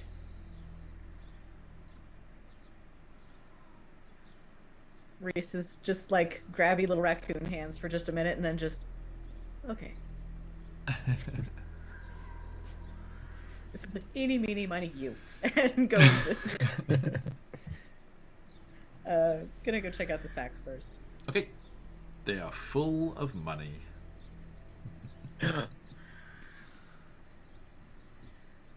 Silver pieces and copper pieces. Still got some room in my bag of holding. Assuming you count later, would you like to know? Oh, Yes, yes. please. Yes, Okay. of course. Please make a note. The rebellion is looking good. There are 6,438 silver pieces. 6,448. 438.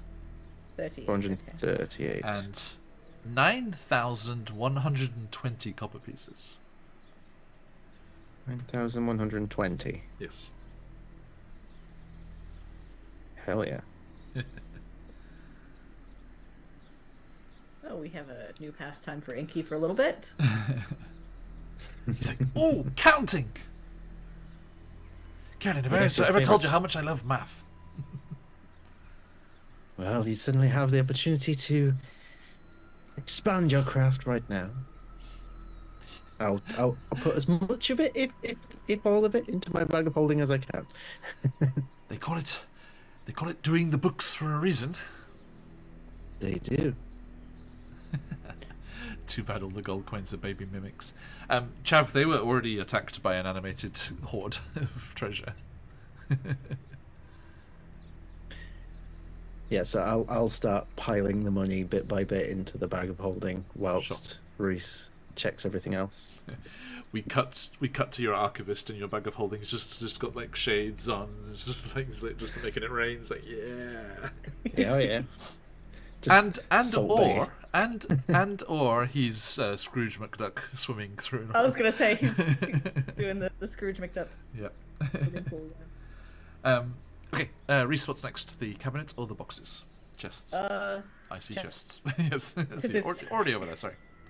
That's the order I wrote it down on my notes. No worries, no worries. That's these are locked. Okay. Can I roll to unlock? You may.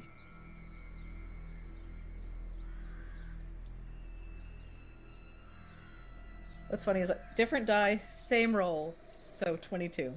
Okay, that opens the first one. Okay, I just to let you know, Yep. I've put that currency on my character sheet Uh-huh. with all the other currency we've found so far. Uh-huh. And it's a good job we have a bag of holding because in terms of weight distribution, I currently have just short of £400 worth of coins. And I can carry 150. But my bag of holding weighs £15 regardless of what's in it. Excellent. That's amazing. Okay, how'd you go on the second chest, Reese? Oh, second chest. A little bit better, 24. Okay, and third? 22. Nice.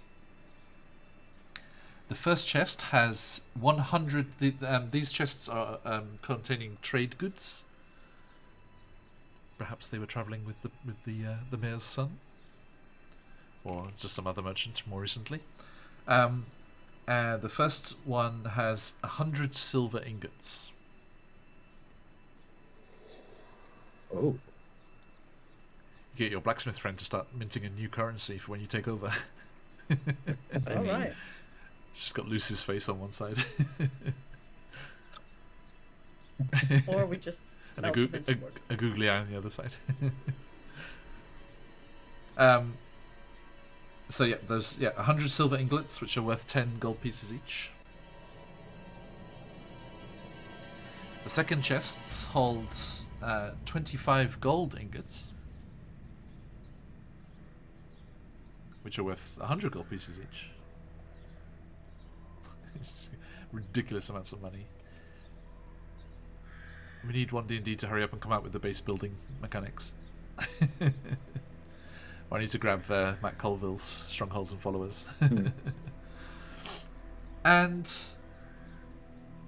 the last one you hear an audible gasp of excitement from Carolyn as their large form peers over your shoulder there, Reese, as the last one contains 3 bolts of black silk. Yes, that sound. I mean, it's Christmas. These are for you. I was going to say, do you need the value for those? I don't think they're going to get sold. I'd like no. it. They're worth 150 gold pieces each. Nice. Could So you? it's very nice material, Kellen. Yes. Could you be a dear and possibly put that into Roll20 chat? Sure. Because I don't think I got all of it. Yeah, no problem. Thank you. 2 seconds. And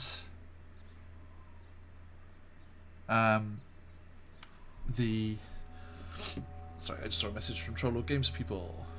Oh yeah, okay. So let me get that for you. Hang on, 2 seconds. Much appreciated. Sax. 2 seconds, folks. Thanks everyone for joining us. It's good to have you all here. There you go. There's the Thank sacks. you. Money for the sacks. And then the chests. Everyone make sure you jumped into the giveaway. Hey Lilith, how you doing? So yeah, there you go. That's those. Thank you very much. Now, Karen, whilst Reese was working on these chests, it would have taken a moment to unlock them and everything. Are you going to the cabinet? Yes. Okay. It is unlocked. And as you I will open it. open the doors and they swing towards you, you see some bottles. 4 of them are very familiar to you. Hey, Battle Runs. Do you get them? Oh, they got a nat 20 on the lurking. Ooh. Lilith. Pro lurker Lilith.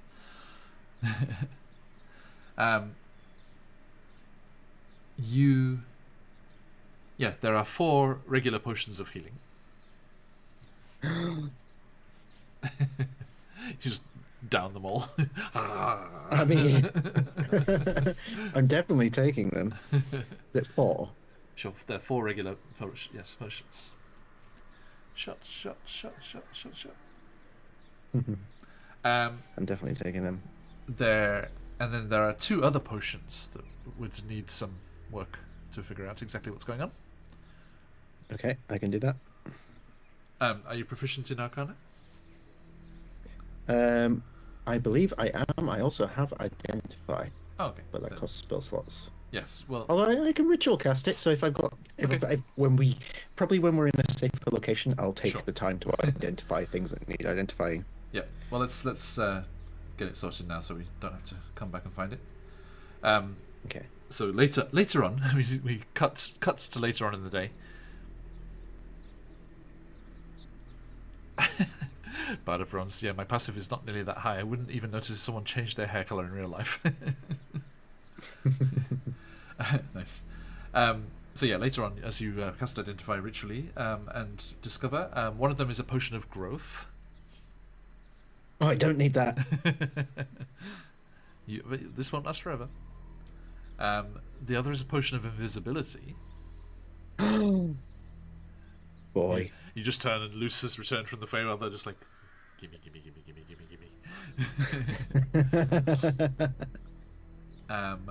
And with the potion bottles here, there are 2 scrolls. That's the biggest. You unfurl them and look. One is a scroll of protection from beasts. Just practical stuff to have here in the forest. Mm-hmm. And the other is a scroll of Skywrite.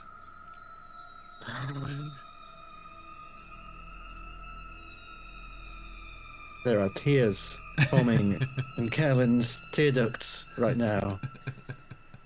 You're welcome. Thank you so much. Okay. Yeah, the actual reason we all came out here in the first place. Shh! Don't tell the others, Patch. Shh. Shh, shh. Endanger the entire lives of the party. I mean, the mayor's son here, but that was an afterthought. Then we flash back to the present when It's called a protection from the Beastie Boys. she picks up the scrolls and is like, What you want? Inky, I know how you love mathematics, but Yes. Shush! I get- lost count. Oh, I can start again. no, you can't. One, But when we get home, darling, 2. Yes. these scrolls, Three, I'm going to introduce you to literacy. 5, 6, 7. Okay.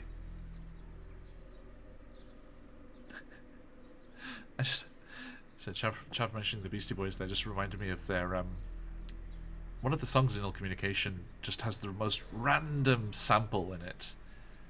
It's just some like random like group of people laughing in the background, and there's some old kind of, it sounds like an older recording, and there's just this guy and he's like, well, if I knew if it was going to be that kind of party, I would have stuck my dick in the mashed potato. What? Yeah, It's just I've heard that. out of nowhere. I was like, where does that come from? I haven't listened to that album for decades. I don't remember it.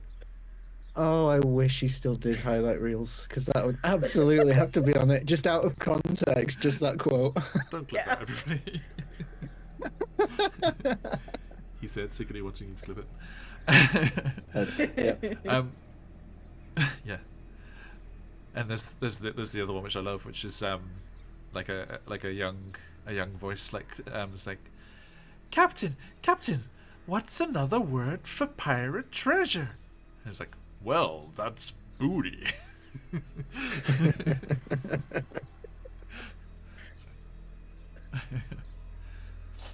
Yes. Yeah, Ill Communication was the main one I listened to, and then what was the name of the one with Intergalactic on it? Was it Intergalactic? It was Intergalactic. Yeah. That was my. If you want to know what period I'm from, everyone, Beastie Boys, Fatboy Slim, Underworld. Random bit of trivia. Intergalactic, the single, was the first ever CD I purchased with my own money. Nice. That's super neat. Good choice. They're in a little sardine can. The video of that. I mean, little did I know I was going to be in Japan later on. Just the kind of kaiju fight, the robot and things. Yeah. The really shitty like cardboard box robot. I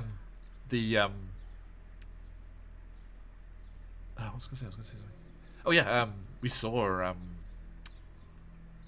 Underworld DJ in Tokyo, and it was fantastic. Amazing. Yeah, and Fatboy Slim. Fatboy Slim came out here when Japan had the Football World Cup, and he was wearing like the Japan football jersey with Fatboy across the back, and I believe the number was 69. And and they just had these massive like 5 foot across inflatable footballs that the crowd was just like bouncing around all over the place. That was great. And unfortunately, I met my beautiful wife a little too late, because when I met her, she already had tickets for one of the semi-finals for her and her football-loving university friends, and so I did not get to go because she already had the tickets before I met her. Unfortunately, we got here. Chav, first single I loved was Firestarter. Oh yeah, Prodigy, of course. Shit, Chav, yeah. Yeah, we saw Prodigy several times at festivals in England. Like we used to go to Reading Festival all the time. It was really good. And Rage Against the Machine to round that out. Yeah. And then the rest was kind of metal-y stuff, like Nirvana, of course. First CD was Matchbox 20. Nice. I love fire as kids, but never started uncontrollable fires. Good. Good to know. Okay, so sorry, we digress. Switching back. As we do, yes. So yeah, that's all of your loot. A fine collection of booty. We certainly have found quite the booty. And that's not a comment on my current size. Yeah, although- Aramis is just like, yes. Yes. Dial it back about 20% there for me, bud. Okay. Well, this is already quite the haul. I don't think we've got much time left, but let's. I'd avoid the roots. I know that there's probably loot down there, but We can do it next time. Remember, we're going to come back and we're going to go Yeah. to the throne, and yes, so when we do that, we can do the roots as well. exactly, yeah. Perfect. Good plan. Guys, we stopped talking about music we used to like. Come on. Nice. There's still this one last path over here. There is. You see where that goes, and then head back. Sounds like a plan. Right. And it sounds good with the timely core. As you hear the sounds of ravens from that direction. And let me grab you both. I think I can do you with two birds with one stone, if you will. There you go. And yeah, you clamber up that short tunnel. This was a shorter one. It just goes straight out into one of the giant branches. And the passage exits the trunk of the tree, ending in the carved steps that lead up to an oval platform built on one of the tree's massive branches. The planks of the platform are spattered with guano, and there are a pair of large nests, each about 10 feet across, sitting together at the far end of the platform. And, as you can see, perched in those nests are two giant ravens. Living ravens? Yeah. They are nestled there and just kind of snoozing. Oh, I keep getting really bad ideas. Reese just kind of like whispers via like minor illusion. I don't think we should wake them. I think upon immediately like seeing them, Kellen will probably just like use her mind link to telepathically speak to Reese. Kind of like, oh shit, maybe we leave. Let's go. Wow, it's Gus behind us. What did you find, guys? Yeah. It's like go, let's go. Yep, we're not doing this. It's fine. We're done. Let's go. Got hopeful from him there. He's like, I telepathic link too, and I thought you were going to say one of the ravens. He was like, Reese? I was like, oh, okay. The thought crossed my mind, believe me. Can you read the ability? Mindly, you can speak telepathically to any creature you see within 30 feet of you. You don't need to share a language with the creature for it to understand, but the creature must be able to understand at least one language. Okay. No, medic coming in with the raid. Hey, Gnome, how you doing, mates? Gamora, my friends. Gamora. I hope you had a fantastic session. And thanks for another raid, Gnome. It's good to see you again. Hello, everybody. Amanda Geddon. Number raid. Welcome in, everyone. Hope you had a fab time. How's it going, everyone? Hey, thanks for the follow. Everyone, do jump into the giveaway. We've got 2 giveaways going tonight. A one-shot from CZRPG and a set of Phoenix dice. Beautiful click-clack math rocks. Do check that out. ! Enter in chat, and we'll be drawing the winner. Actually, we'll draw the winner very soon because we're about to wrap up in a short moment. But welcome in. Thanks for all those follows, everyone. Good to have you all in. Do jump in if you like. Yeah, ! Enter in chat there. Yeah, welcome in, Amanda. Good luck. Click-clacks. Yes. Yeah, Phoenix Dice makes amazing stuff. They have, even if you're not lucky enough to win, they have a winter sale going on at the moment, a Christmas sale going on, so do check them out. Good luck, everybody. Right, okay. So yeah, you're gonna leave them be.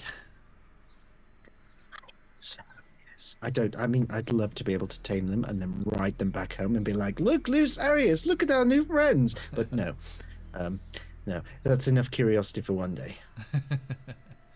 No more consequences for you. But there's one more room. Speaking of the roots. No? All good? I think we've had enough curiosity for today. Fair. So, clinking and clanking heavily with the ill-gotten gain, well, the gotten gains, you make your way back down slowly through the tree, trying not to make eye contact with the half-submerged, twisted and broken raven folk in the tree trunk walls, and edge around the pit trap in the entranceway, back out across the clearing and into the trees of the Dassos once more.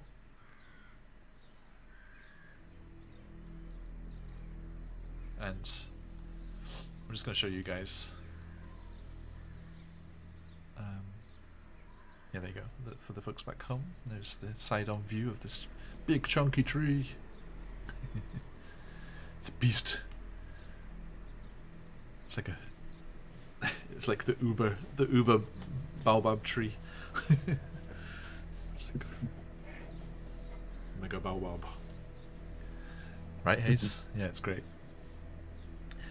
So yeah, for our raiders who came in with no medic there, the adventurers are investigating ancient mage towers that are scattered throughout the forest here, and they are linked back to the ancient civilization of the Imaskari, who first were in this area and brought through workers from Earth to the Dungeons and Dragons world here, which is why the Egyptian and the Greek pantheon are worshipped still in this region. For example, Reese, a follower of Bast. Or maybe just because So she Reese likes... just has a thought about, you think the tree can see us through the eyes of those Kanku? Oh God, that's. It was horrific enough. Like, I do kind of. one of them's just kind of settling naturally, but just like the head just kind of like just falls and tilts towards you. Ah, Yep, that's enough of that. Let's go. I really Fuck was this tempted shit, to I'm just out. peek down that final corridor. To the pool, the roots. Whatever. We could go. But I feel like we really shouldn't, but I kind of want to. Okay. Flip a coin for it. Flip a coin. I have plenty at the moment to choose from. I will. Actually, I have will a roll. coin with a little phoenix on it. Hey. Oh well. Right. Heads we go, tails we leave. I guess we're going. It's like heads we go, tails scuff goes.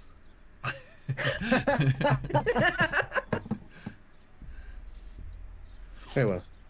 Just a peek. Just a peek. Right. Just Okay. Just a little peek. what's the worst that could happen? Oh no! I said it again.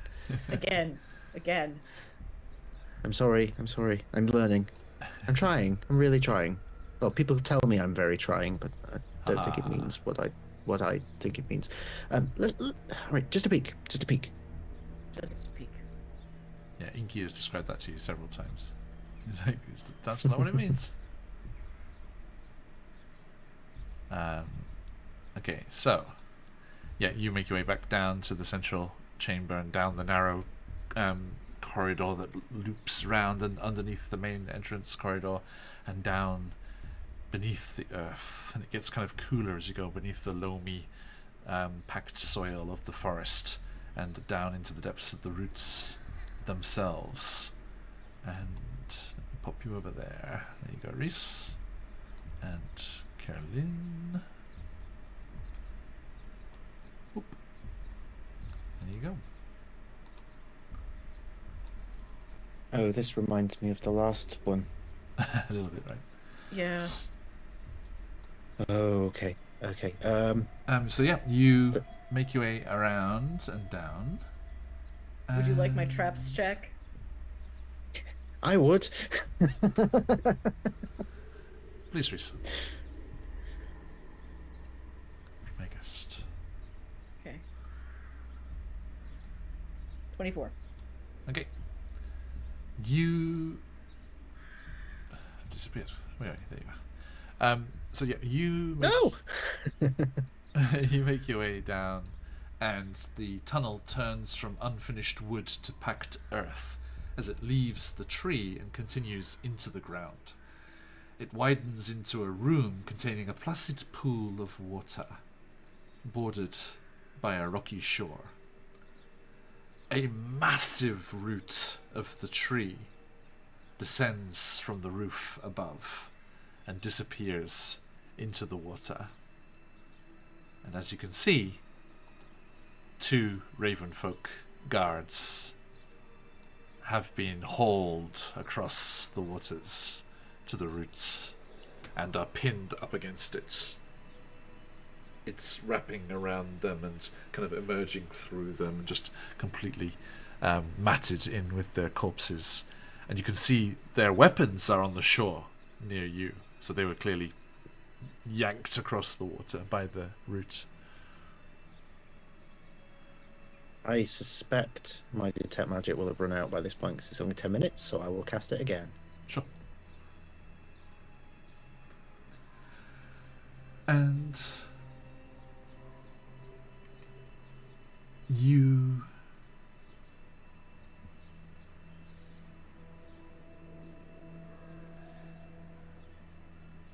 cast the magic and you get this immensely strong sense of necromantic force from the pool. And do you have your dancing lights still? Are they concentration? Yes, they are. So the dancing lights would go once I cast It says. detect magic. Okay. But they were on when you arrived? Yes. Okay. As you came into the room and your dancing lights illuminated you saw the macabre sight of the raven folk matted into the wood of the far side, but also the unlike the picture here, the waters are like wine red. There's a very kind of bite of iron in the back of your throat. I don't think Well, that's that's- water. No, that's enough curiosity for today, I think. But also, Carolyn, there is a strong sense of divination from that water as well. And Oh just, no, that's peculiar. just a little salt bay sprinkling of abjuration. Oh, that's Right, Hayes? Kirsty never killed the cat, but we have no tabaxi, so there's no safety. Sorry. it has killed the Kellen several times. But it Okay. was so satisfying, it brought her back. It Is the did. other half of the rhyme. Ah, okay. I choose to believe that. Yes.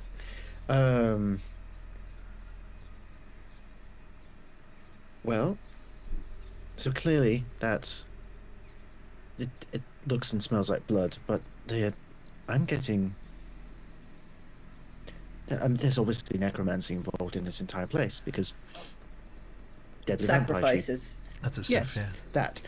that whole aspect. But there's something different about this water that's not inherently evil per se. Oh, by the way, are you approaching? Are you like going onto the beach? I'll take a step closer. Okay. What appears to be the quote-unquote rocky shore, it's all bones. Oh, right. Okay. So, yeah, dancing lights back on. And you think, Carolyn, if you used identify, if you ritually cast it here, you think you would be able to discover some more. Okay, well, do you know what? I don't want to be here for long, so I will use the spell slot and cut it immediately. No problem. Um, I'm asking what the fuck is up with that? you get the sense of the pool's properties. Any creature that spends 1 minute attuning itself to the pool may enter into the water and use the pool to cast a scrying spell once per day.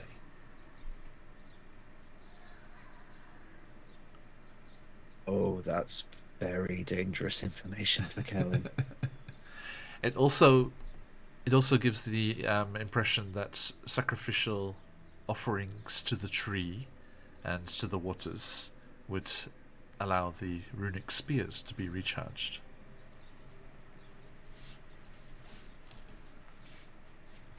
And you see, as you get closer to the water's edge to identify it, the massive root that plunges into the water on the far side is covered in carvings of Imiskari runes. Do I recognize any of the particular runes? Like, is there anything that can be... I don't think you've had enough exposure to them. Okay. You wouldn't have learnt them. Okay, Kellen will turn back around and walk back towards Reese, looking visibly shaken. Can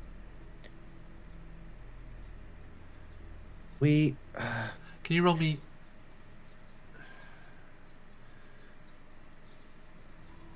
Roll me a d20. Oh, God. How casual you said that terrifies me. I'm lounging too. Look at me.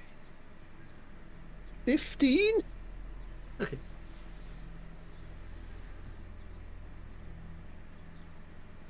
So, you return to Reese? I return to Reese. She looks visibly, like, shaken.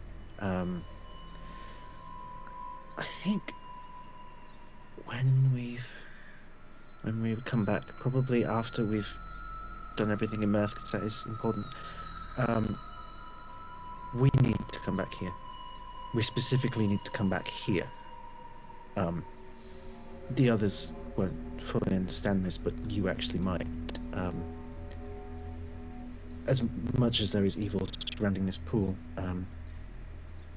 if I use my abilities in the correct manner, I might be able to use it to locate someone. Which, as you know, is something I very much like to do.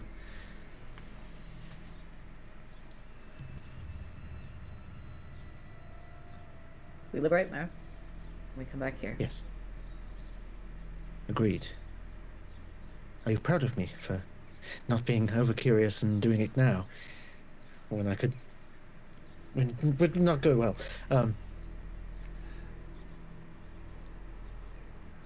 Let's have a rest first. Yes.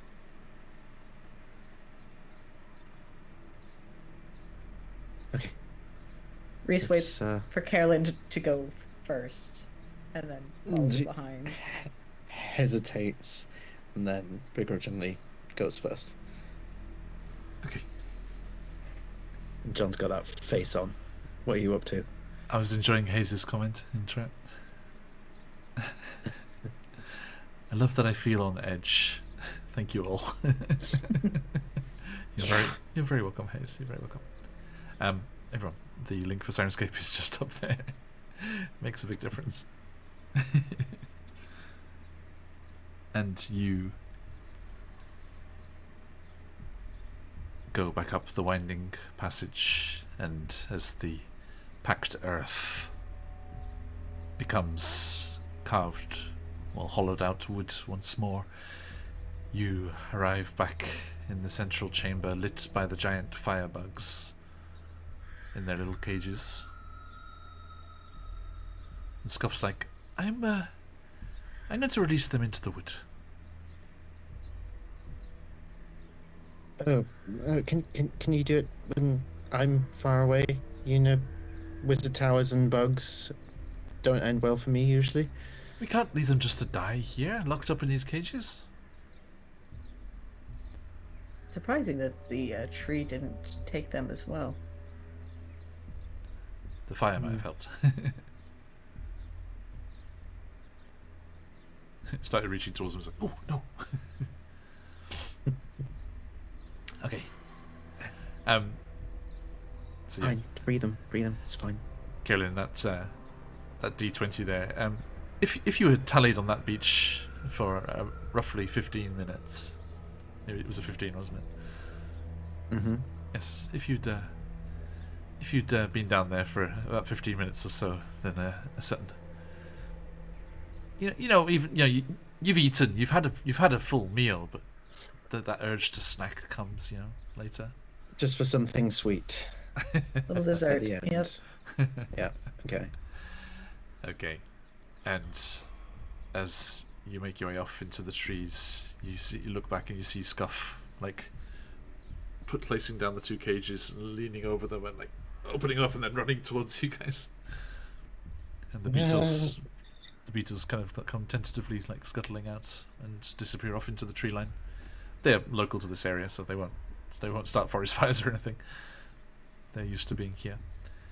And along with Aramis Balashinira, the lost son of the Mayor of Meth, and some interesting magical items, and some interesting magical knowledge, and a shitload of cash, you return to the town of Meth. And with the growing up and the use of cloaks, the mayor's son is not recognized by the Jedricks on the gate. Also, it's very, very unlikely that it's the same Jedricks here now that were here when he was banished or taken away. Maybe the higher-ups in the fort would be a dangerous thing, but... And we shall return and find out what you do. You think it's probably a good idea to at least have the authorities, the Jedricks and those lot, still thinking he's... The people in Meth here probably think he's in the capital. They wouldn't be let into the secret. But it's probably good to keep that thought going there. But let us wrap things up there. A massive thank you to my two lovely players, and I cannot wait for the new year when we shall have hopefully the whole lot's back. And why is it so far away? It is quite far away. A massive thank you to everyone who's joined us. A bunch of folks coming through. Absolute pleasure to see all of you. Thank you for all those follows and the raids that came in. Absolute pleasure to have you all joining us. And thank you, Hayes. Yes, it's always good to see our friend Dominic, who we came this close to playing with on the channel. We will definitely have to get that another chance to play together sorted soon. And we are going to draw ourselves some winners. So, last chance, everybody. If you are not already, ! Enter in chat for your chance to win a set of Phoenix Dice or the one-shot Rockfort from CZRPG. Please jump in there if you want the chance to win, and we shall draw two winners at the end of our spiel here. Now, let us meet these fine folks over here first. Reese, who are you in the material plane? I'm Aelin, who played Reese the Criminal, and you can either find me here or on QuestJunkiesUK. And over here on Twitter. And other things. Sneaky Rogue Thief. Yes. Give them all the follows, and yes, I'm looking forward to more playing together as players tomorrow. And Carolyn, where can people find you on the material plane? I have been Kaelin Stoker of the sassy yet classy Order of Scribes Callous Child Wizard, but in the material plane I am Patch from QuestJunkiesUK. You can find us, well, you can find me over there all the time, as it is my channel, whilst also being on here. But tomorrow, at the same time as Chessenta normally is, we will be delving into our mini campaign, the D&D5e, featuring these wonderful folk in a quite sort of foreboding setting, with I mean, it's a happy, fun time. You know, there are like rot demons rotting away at everything, and terrifying nightmare sequences and things. But it's a happy, fun time. And our group are preparing to enter a secret tunnel known by John's character, Gakato. Who I am pulling up on screen right now, so everyone can enjoy. Ooh, yeah. So yep, here's my boy Gakato. Look at that.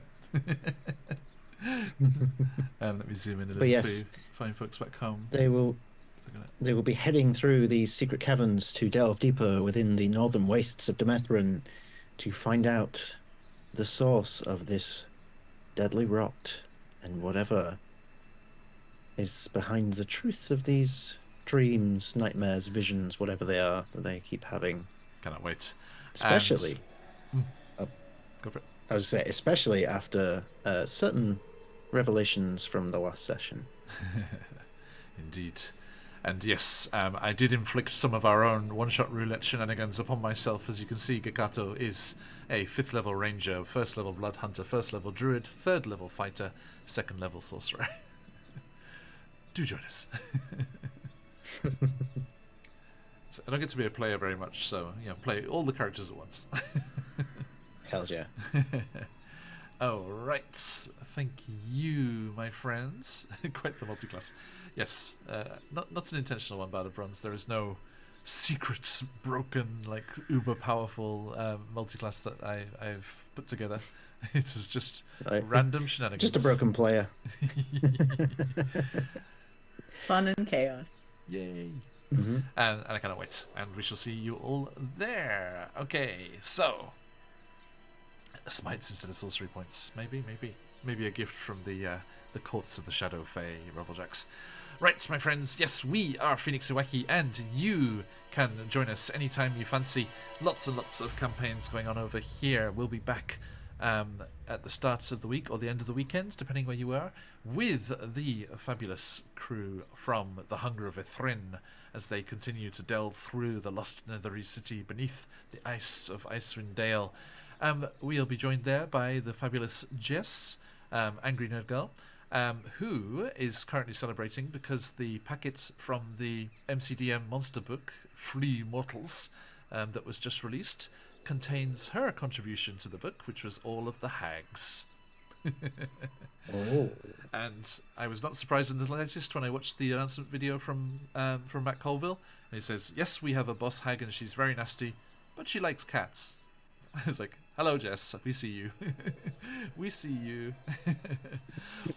So yes, Three Flings is Jess's adventuring group. They do Friday night, Saturday mornings, depending where you are. Do catch them, part of our stream team. And Jess is one of our players here. And of course, they are the multiple Emmy award-winning creators of the Uncaged anthologies. Wonderful, wonderful creative beings, the lot of them. And she gets to have private conversations with James Intercrasso, and I'm jealous. Oh, right. So, we will be carrying on in the week as we return to Out of the Abyss, Wild Beyond the Witchlight, Barovia and beyond, and that will be all we wrote for before Christmas. We have a few sessions between Christmas and New Year, and then we'll be back into the New Year there. So, an absolute pleasure as always, my friends. Thank you so much. Jump in the Discord, see what's going on. Give us that follow there. Jump over there, get all of those awesome coupon codes to get your cool stuff for your games from CGRPG. Their entire catalogue, 10% off. Phoenix Dice, we get 15% off. Or I think their Christmas sale at the moment is actually a better deal, so look for that on their homepage there. And Nathrax 3D minis as well. Beautiful painted minis from our friends over there. Now, we let's see who our lucky winners are. So good luck, everybody. Let me do a quick refresh here. Make sure we've got everyone in the pool. Not the pool of blood. Don't worry. The map's such a nice looking pool. Actually, as written, a little peek behind the curtain here. As written, there's no necromantic thing going on here. It's not a Gulthias tree. And the pool can't be used to scry if it's contaminated in any way. If there's anything in the water, you can't use it. So, may have Interesting. mixed that around a little bit. Now that it's desecrated, it only works if it's desecrated. Indeed. Okay, closing up those entries. Good luck, everyone. First things first, let us draw the winner of the fabulous CZRPG Timely logo, who has given us their fantastic Rockfort one-shot or drop-in location for your games. The copy of that one-shot is going to Bolly Firesmith. I think, Bolly, didn't you win it earlier? You won it earlier, Bolly. Okay, so Bolly, that means we're going to switch it around. You, sir, will get a set of those lovely Phoenix Dice Click-Clack Mathrocks instead, because you won the one shot in the Wild Beyond the Witchlight. Double check you're still in chat, actually. There may be hope, folks. Nope, they're still here. I don't want to deny the algorithm. They were chosen, so we'll send the present their way. Once more, another massive thank you to Baron Dragonborn, as we impart to you the Baron's boon. We have 5 sets of dice to give away in our 5 sessions leading up to Christmas. So there are 4 more chances to win beautiful Phoenix dice, my friends. So do not despair. The algorithm has spoken, indeed has. Okay, so the dice will be going to Bolly, and said CZRPG goodies are heading in the direction of... Almost clicked the wrong button. I almost hit the wrong one. Mooncloud5733, a regular supporter of the channel. Congratulations, Mooncloud. I'll be sending that link for your download very, very soon. Double check they are still here. I think so. I saw them before. Yes, no, yes, no. Ooh, do we have a chance for everyone? I think they're gone. I think their little goblins tore them away. Their IRL spooky laughter kids they were talking about before. Oh, all the drama. Who's going to get the CGRPG goodies? Okay. The stress. Haze, don't melt. You're gonna little melty snowman. Okay, so third time's the charm, everyone. The CGRPG goodies are going to... Wow, I almost hit the wrong button again. Bard of Bronze, they just mentioned before, so they are still here, definitely. Congratulations, Bard of Bronze, and we... Meaty Snowman? Oh, hey! Yes, congratulations, Bard of Bronze. I'll send you the download link for that. Let me just double check, because we've had problems with this in the past. Bard of Bronze, are your whispers open? Or are you in the Discord? Because then I will send you the message for that. If your whispers are closed, you'll have to whisper me first. So if you want to do that, then I can send you the link for that download. I had the problem like a few sessions ago where we had some giveaways to do, and the people had their whispers closed, so I couldn't contact them. I was like, no, and I haven't seen them in chat since. So I came in with a raid. Okay, everyone, that's all for today. Thank you all so much. Let's see if any of our stream team or other fabulous people are online. We can go raiding with all of you wonderful people. Who's on at the moment? We have a couple of miniature painters, The Art of Mike Disney and Warboss Tusker. Warboss Tusker we raided into yesterday, so let's see if anyone else is on. In the Discord too? Okay, Bard of Bronze, I'll hit you up on Discord, that'll be easier. Oh, you've whispered before? Great, Bard of Bronze, thank you very much. Okay. You know what? We are going to go and chill out. We were actually, this is perfect. We were talking about all those lovely music artists that we enjoyed as youngsters. The Art of Mike Disney has lots and lots of music from my childhood and teenage years playing in the background whenever he's doing miniature painting. So that will be perfect. let's head on over there and send lots of love to the fabulous art of Mike Disney, a fantastic painter, does lots of painting for Jay over at Lord Gusumba, and an awesome dude with good music in the background as well, and a fabulous painter. So, you know what to do, my friends. Give them a follow and show them all the love, and we will look forward to seeing you all again very, very soon.